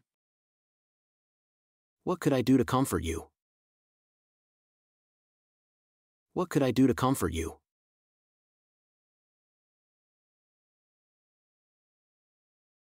Im Namen des gesamten Teams möchte ich Ihnen für alles danken. I would like to thank you for everything on behalf of the whole team. I would like to thank you for everything on behalf of the whole team.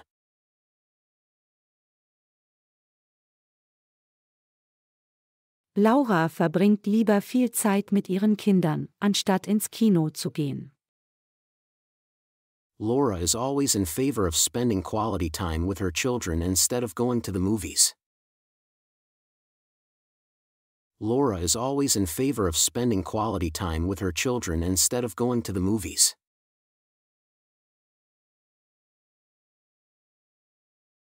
Das Gerät, das du erwähnt hast, wurde bereits bestellt. The device that you have mentioned has already been ordered. The device that you have mentioned has already been ordered.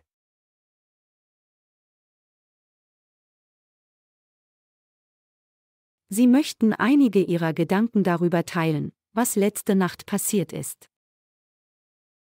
They would like to share some thoughts about what happened last night. They would like to share some thoughts about what happened last night.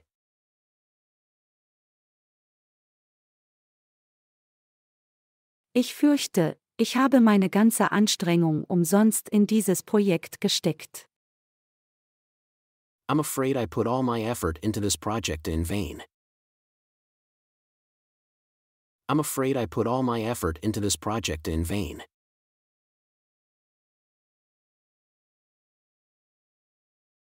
Es wird allgemein angenommen, dass Haustiere uns helfen können, mit Stress umzugehen. It is widely believed that pets can help us cope with stress. It is widely believed that pets can help us cope with stress.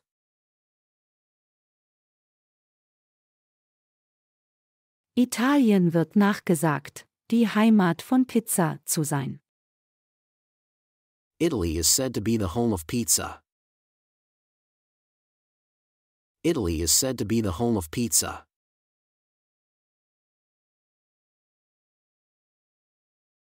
Außerdem sind wir uns auch über das Resultat der Prüfungsergebnisse nicht sicher. Furthermore, we are also uncertain about the outcome of the exam results. Furthermore, we are also uncertain about the outcome of the exam results.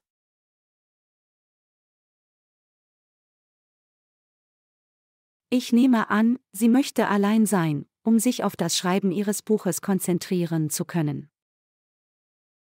I assume she wants to be alone to be able to focus on writing her book. I assume she wants to be alone to be able to focus on writing her book.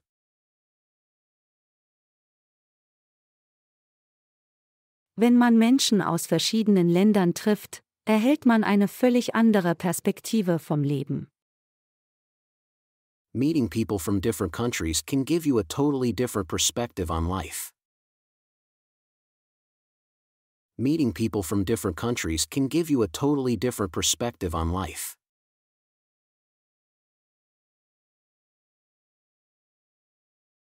Manchmal gibt es eine leichte Meinungsverschiedenheit zwischen den beiden.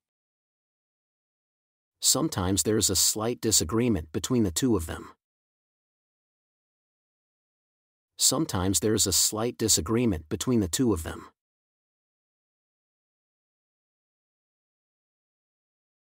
Deine Meinung ist mir wichtig. Your opinion matters to me. Your opinion matters to me.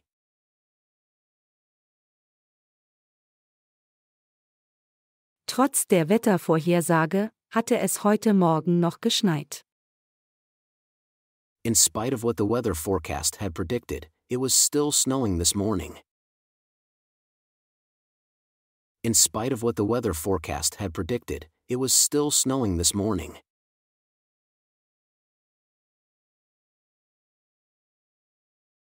Mein Instinkt sagt, dass sie heute Abend ihr Baby bekommen wird. My instincts say that she will have her baby tonight. My instincts say that she will have her baby tonight.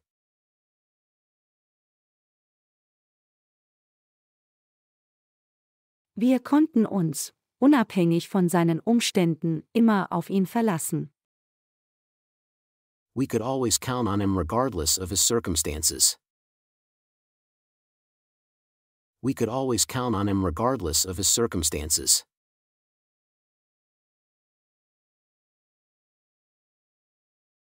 Selbst wenn er nicht allein ist, hat William Angst, im Dunkeln zu sein.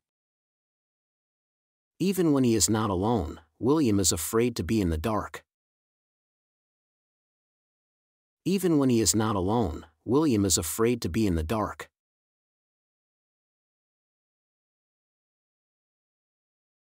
Kannst du mir eine Erklärung für deinen plötzlichen Auszug geben? Can you give an explanation for your sudden moving out? Can you give an explanation for your sudden moving out?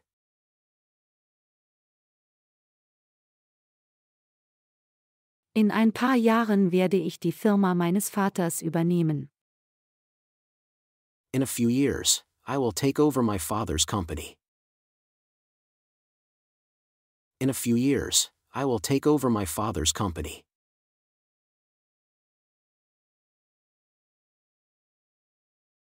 Ich habe immer den Eindruck, dass Carla möchte, dass ich ihre Ansichten mehr respektiere. I always have the impression that Carla wants me to respect her views more. I always have the impression that Carla wants me to respect her views more.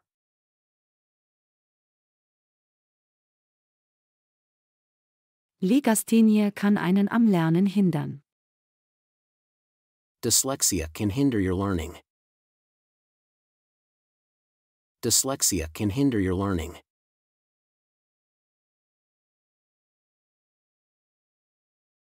Wenn Sie die Möglichkeit haben, im Ausland zu leben und zu arbeiten, verpassen Sie sie nicht. If you have the opportunity to live and work abroad, don't miss it. If you have the opportunity to live and work abroad, don't miss it.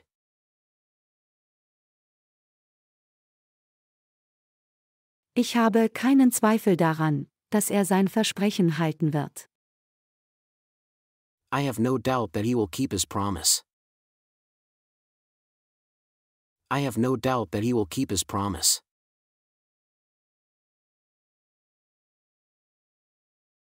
Viele Kinder in Ländern der Dritten Welt konsumieren nicht genug Nährstoffe und wachsen unterernährt auf. Many children in third world countries don't consume enough nutrients and grow up malnourished. Many children in third world countries don't consume enough nutrients and grow up malnourished.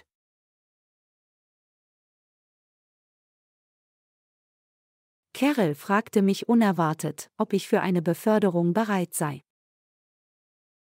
Carol unexpectedly asked me if I was ready for a promotion. Carol unexpectedly asked me if I was ready for a promotion.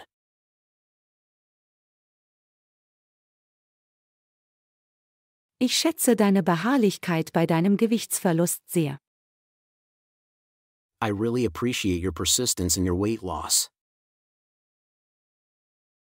I really appreciate your persistence in your weight loss.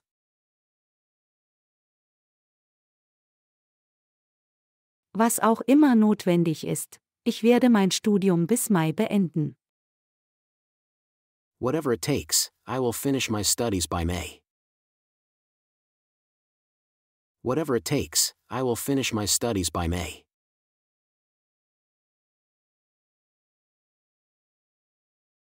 Du könntest den Käse reiben, und in der Zwischenzeit werde ich die Sauce zubereiten. You could grate the cheese, and, in the meantime, I will prepare the sauce. You could grate the cheese, and, in the meantime, I will prepare the sauce.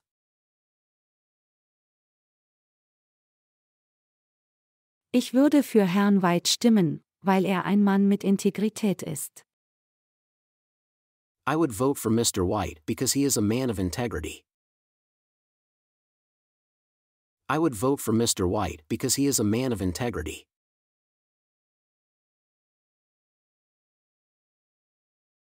Du verdienst einen langen Urlaub, nach deinen zusätzlichen Arbeitsstunden in den letzten Monaten. You deserve a long holiday after your extra hours at work in the last few months. You deserve a long holiday after your extra hours at work in the last few months.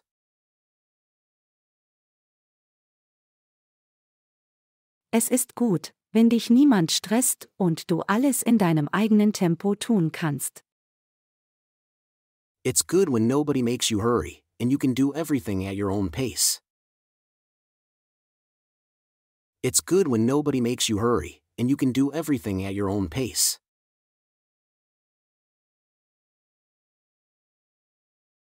Ohne meinen besten Freund wäre diese Party niemals so erfolgreich gewesen.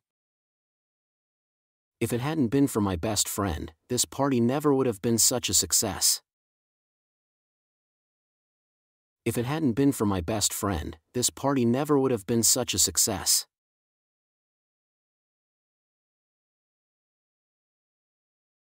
Es gibt nur einen schmalen Grat zwischen Ratschlägen und Anweisungen.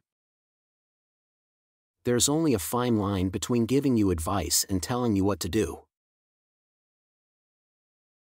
There's only a fine line between giving you advice and telling you what to do.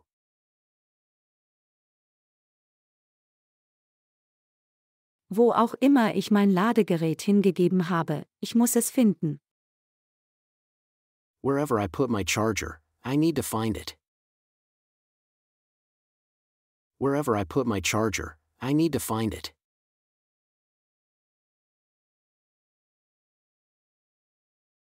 Wenn Jason nicht wäre, würde ich meine Abende immer noch alleine verbringen. If it wasn't for Jason, I would still spend my evenings alone. If it wasn't for Jason, I would still spend my evenings alone.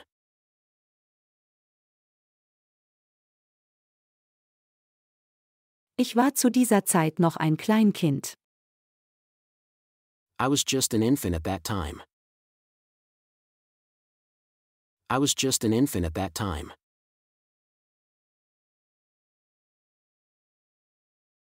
In Anbetracht der Tatsache, dass sie eine Direktorin ist, scheint sie sehr zurückhaltend zu sein.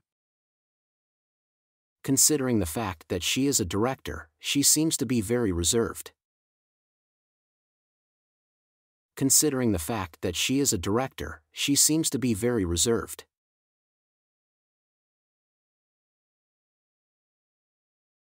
Sie brauchen spirituelle Unterstützung, andernfalls verlieren sie ihren Glauben.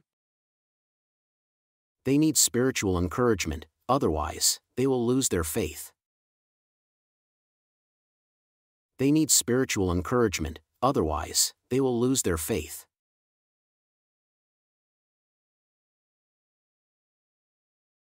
Jimmy hatte immer genug Selbstvertrauen. Jimmy has always had enough confidence. Jimmy has always had enough confidence.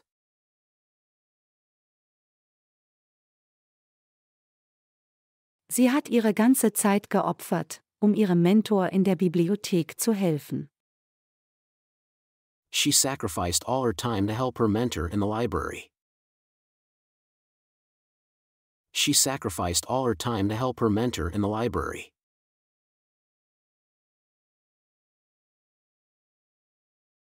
Soweit es mich betrifft, bin ich kein großer Fußballfan. As far as I am concerned, I am not a big soccer fan. As far as I am concerned, I am not a big soccer fan.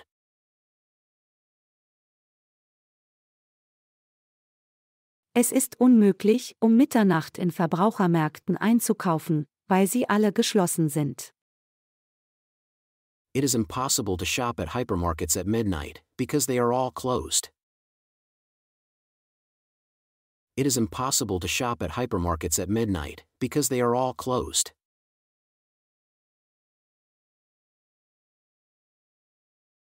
Eigentlich dachte ich, er wäre größer als du. Actually, I thought he would be taller than you. Actually, I thought he would be taller than you.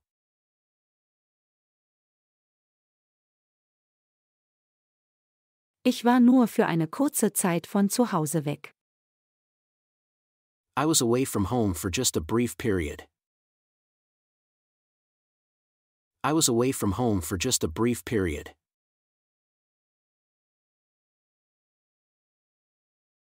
Wir leben vorübergehend in Chicago. We are temporarily living in Chicago. We are temporarily living in Chicago.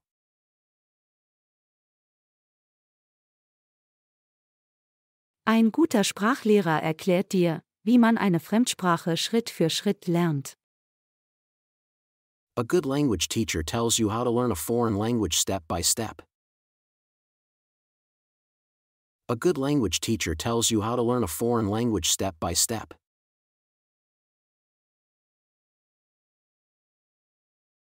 Die Effektivität der Kommunikation nimmt weltweit zu. The effectiveness of communication is increasing worldwide. The effectiveness of communication is increasing worldwide.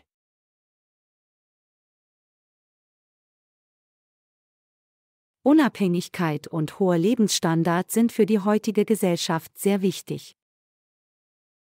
Independence and high living standards are very important for today's society. Independence and high living standards are very important for today's society.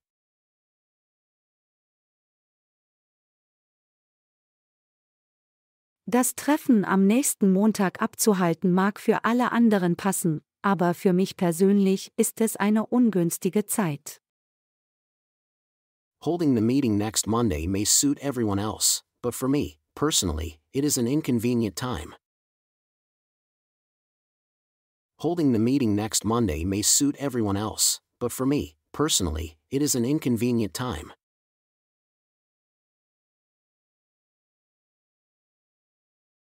Diese Zahlen zeigen einen Umsatzrückgang gegenüber dem Vorjahr an. These numbers show a decrease in sales compared to last year. These numbers show a decrease in sales compared to last year.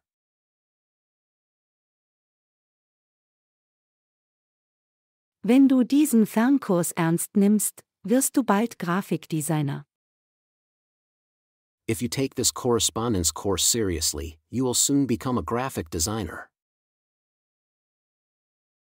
If you take this correspondence course seriously, you will soon become a graphic designer.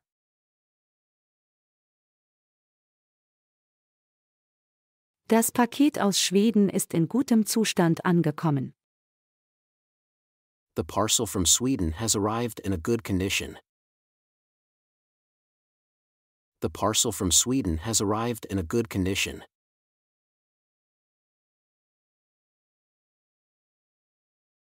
Der neue Kokosbananenjoghurt hat einen deliziösen Geschmack. The new coconut banana yogurt has a pleasant taste. The new coconut banana yogurt has a pleasant taste.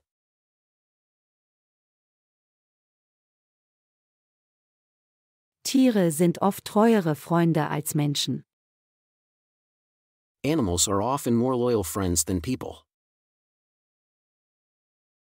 Animals are often more loyal friends than people.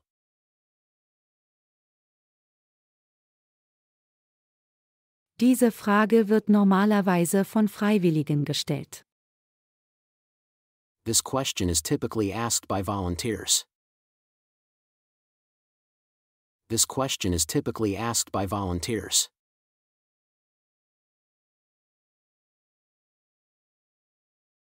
Sie tauschen häufig ihre Notizen aus, um nichts aus der Vorlesung des Professors zu verpassen. They frequently exchange their notes so as not to miss anything from the professor's lecture. They frequently exchange their notes so as not to miss anything from the professor's lecture.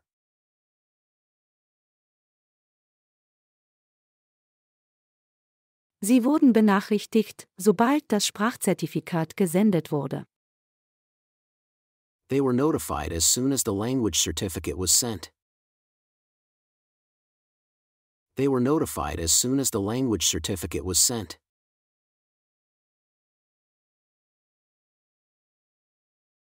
Ich wollte eine Geburtstagstorte für dich backen, aber unsere Freunde aus Hamburg sind früher angekommen. I meant to bake a birthday cake for you, but our friends from Hamburg arrived earlier. I meant to bake a birthday cake for you, but our friends from Hamburg arrived earlier.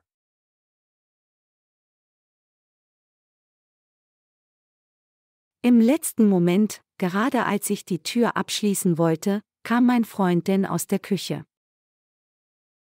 At the last moment, just when I wanted to lock the door, my friend Dan came out of the kitchen. At the last moment, just when I wanted to lock the door, my friend Dan came out of the kitchen.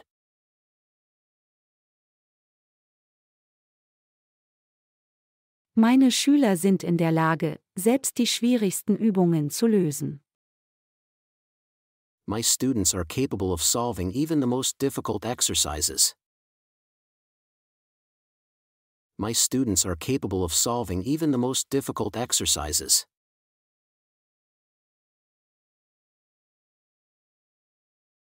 Es scheint, als wäre eine winzige Menge Muskatnuss in diesem Keks. There appears to be a tiny amount of nutmeg in this cookie. There appears to be a tiny amount of nutmeg in this cookie.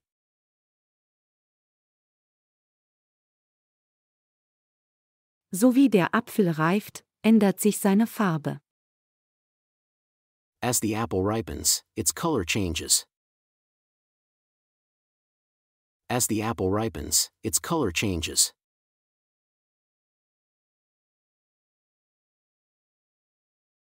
Wusstest du, dass Rooibos-Tee immunstärkende Eigenschaften hat?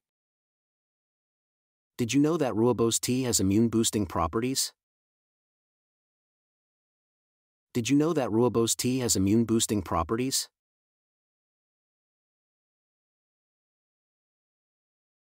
Ein Patient, der aus dem Bett aufstehen kann, ist normalerweise ein Zeichen der Besserung. A patient being able to get out of bed is usually a sign of improvement. A patient being able to get out of bed is usually a sign of improvement.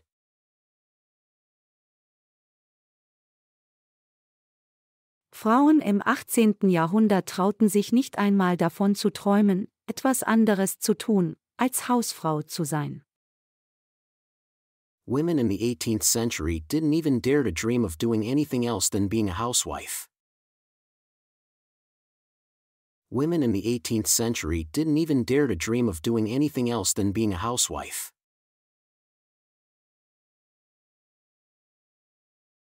Länder können sich in einigen Fällen finanziell gegenseitig helfen, aber es kommt nicht häufig vor.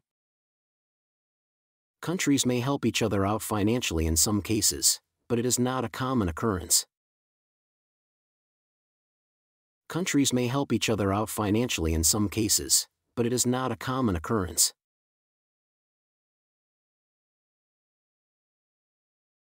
Ein neues Haus zu bauen ist ein zeitaufwendiges Verfahren, aber es ist jeden Moment wert. Building a new house is a time-consuming procedure, but it's worth every moment of it. Building a new house is a time-consuming procedure, but it's worth every moment of it.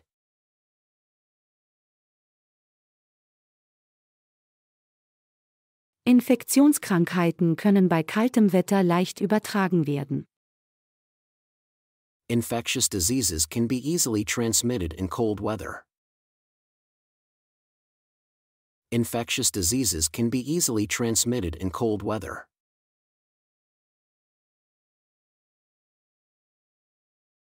Es wurde von der Polizei bestätigt, dass das Feuer durch Brandstiftung verursacht wurde. It has been confirmed by the police that the fire was caused by arson. It has been confirmed by the police that the fire was caused by arson.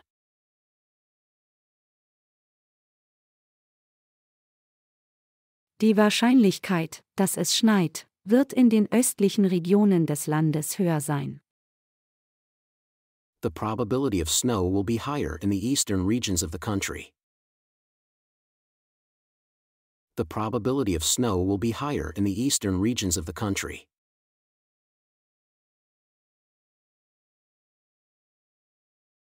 Laut Statistik steigt die Zahl der mit Autismus geborenen Kinder von Jahr zu Jahr. According to statistics, the number of children born with autism is rising year by year. According to statistics, the number of children born with autism is rising year by year.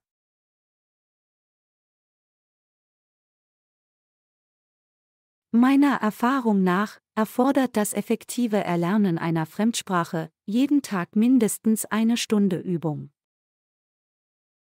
In my experience, learning a foreign language effectively requires at least 1 hour of practice every day. In my experience, learning a foreign language effectively requires at least 1 hour of practice every day.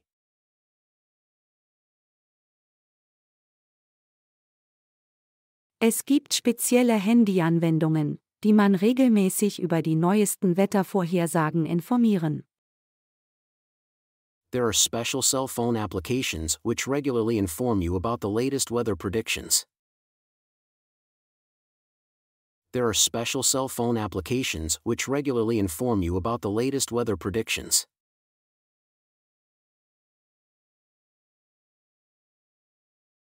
Es war eine ziemlich unangenehme Situation, als ich die Freundin meines Ex-Mannes zum ersten Mal traf. It was quite an unpleasant situation when I first met my ex-husband's girlfriend. It was quite an unpleasant situation when I first met my ex-husband's girlfriend.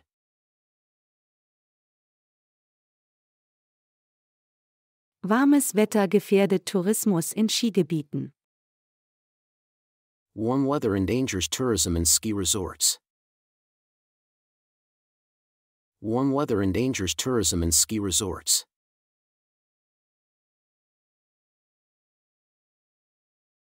Marty und Rex haben bei den Sprachaufnahmen für unsere Sprachunterrichtsanwendung großartige Arbeit geleistet. Marty and Rex have done a great job in doing the voiceover of our language teaching application. Marty and Rex have done a great job in doing the voiceover of our language teaching application.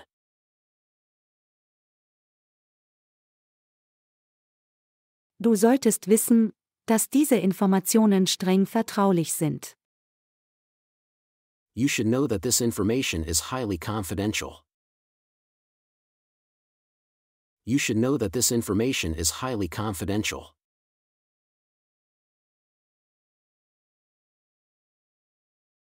Du solltest besser vorsichtig sein, andernfalls kannst du verletzt werden. You had better be careful, otherwise, you can get hurt.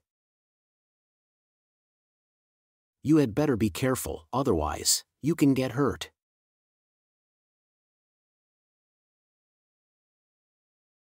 Ich war kaum aus der Tür getreten, als meine Enkelkinder am Tor erschienen. I had hardly stepped out the door when my grandchildren appeared at the gate. I had hardly stepped out the door when my grandchildren appeared at the gate.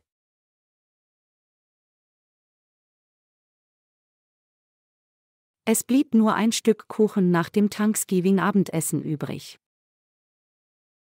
There remained only a slice of cake after the Thanksgiving dinner. There remained only a slice of cake after the Thanksgiving dinner.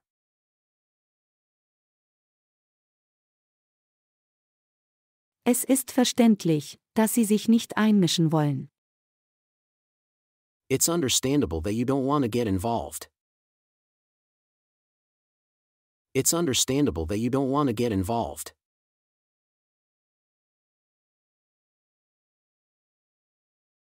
Wer glaubst du, wird Daniela für ihren Verlust entschädigen?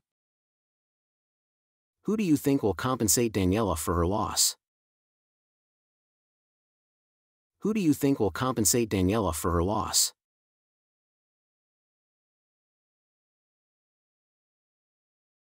Marshall ist sicherlich nicht der beste Kandidat für diese Position. Marshall is certainly not the best candidate for this position. Marshall is certainly not the best candidate for this position.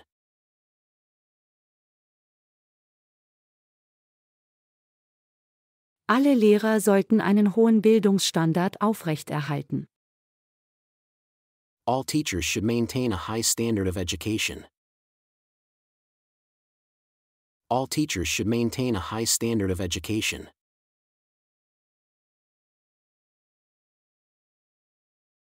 Versehentlich rutschte der Garnierteller dem Kellner aus den Händen.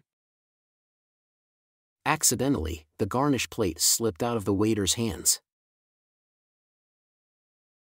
Accidentally, the garnish plate slipped out of the waiter's hands.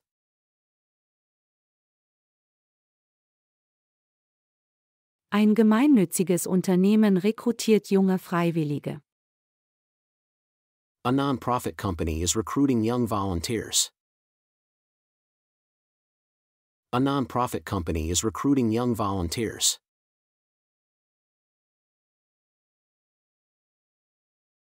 Der Tsunami wäre vorhersehbar gewesen, wenn Sie alle Anzeichen dafür beachtet hätten. The tsunami would have been predictable if they had paid attention to all the signs preceding it. The tsunami would have been predictable if they had paid attention to all the signs preceding it.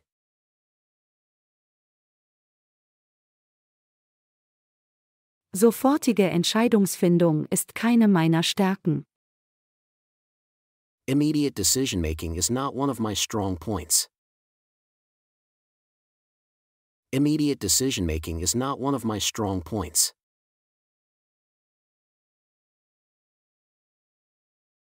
Zusammenarbeit zwischen uns beiden. Collaboration between the two of us. Collaboration between the two of us.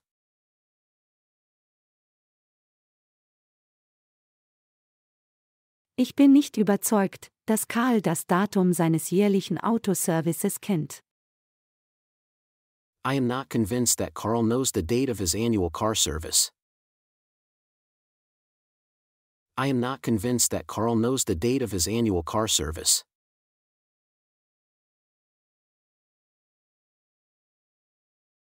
Es ist wichtig, dass alle Ärzte Empathie mit ihren Patienten haben. It is essential for all doctors to have empathy with their patients. It is essential for all doctors to have empathy with their patients.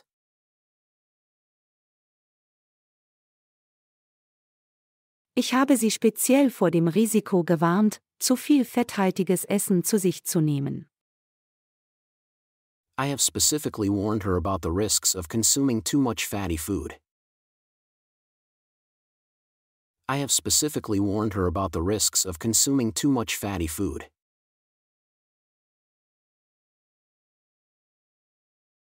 Das Schicksal einer ganzen Generation kann sich nach einem Krieg ändern. The fate of an entire generation can change after a war. The fate of an entire generation can change after a war.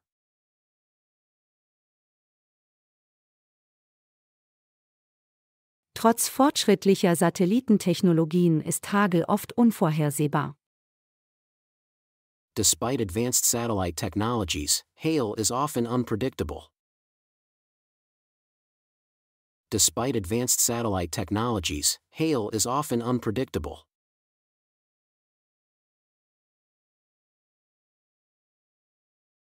Venezuela ist keine Ausnahme. Venezuela is no exception. Venezuela is no exception.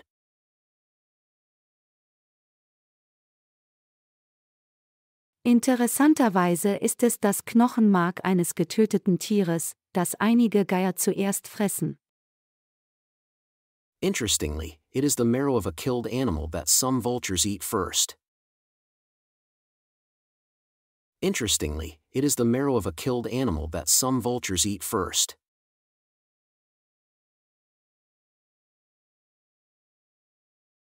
Ich nehme an, dass der Grund, warum sie nicht zu unserer Einweihungsparty kamen, der war, dass sie früher zum Flughafen mussten.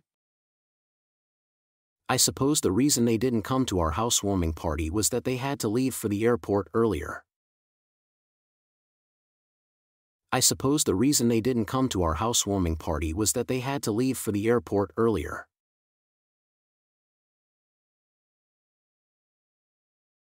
In fast allen Fällen führen Essattacken letztendlich zu Fettleibigkeit. In almost all cases, binge eating ultimately leads to obesity. In almost all cases, binge eating ultimately leads to obesity.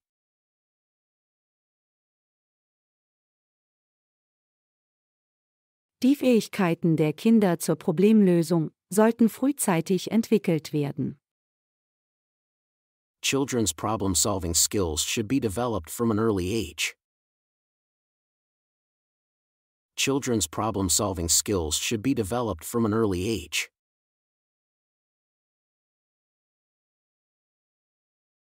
Den Menschen sollte beigebracht werden, wie man in allen Lebensbereichen mit Konflikten umgeht. People should be taught how to handle conflict in all areas of life.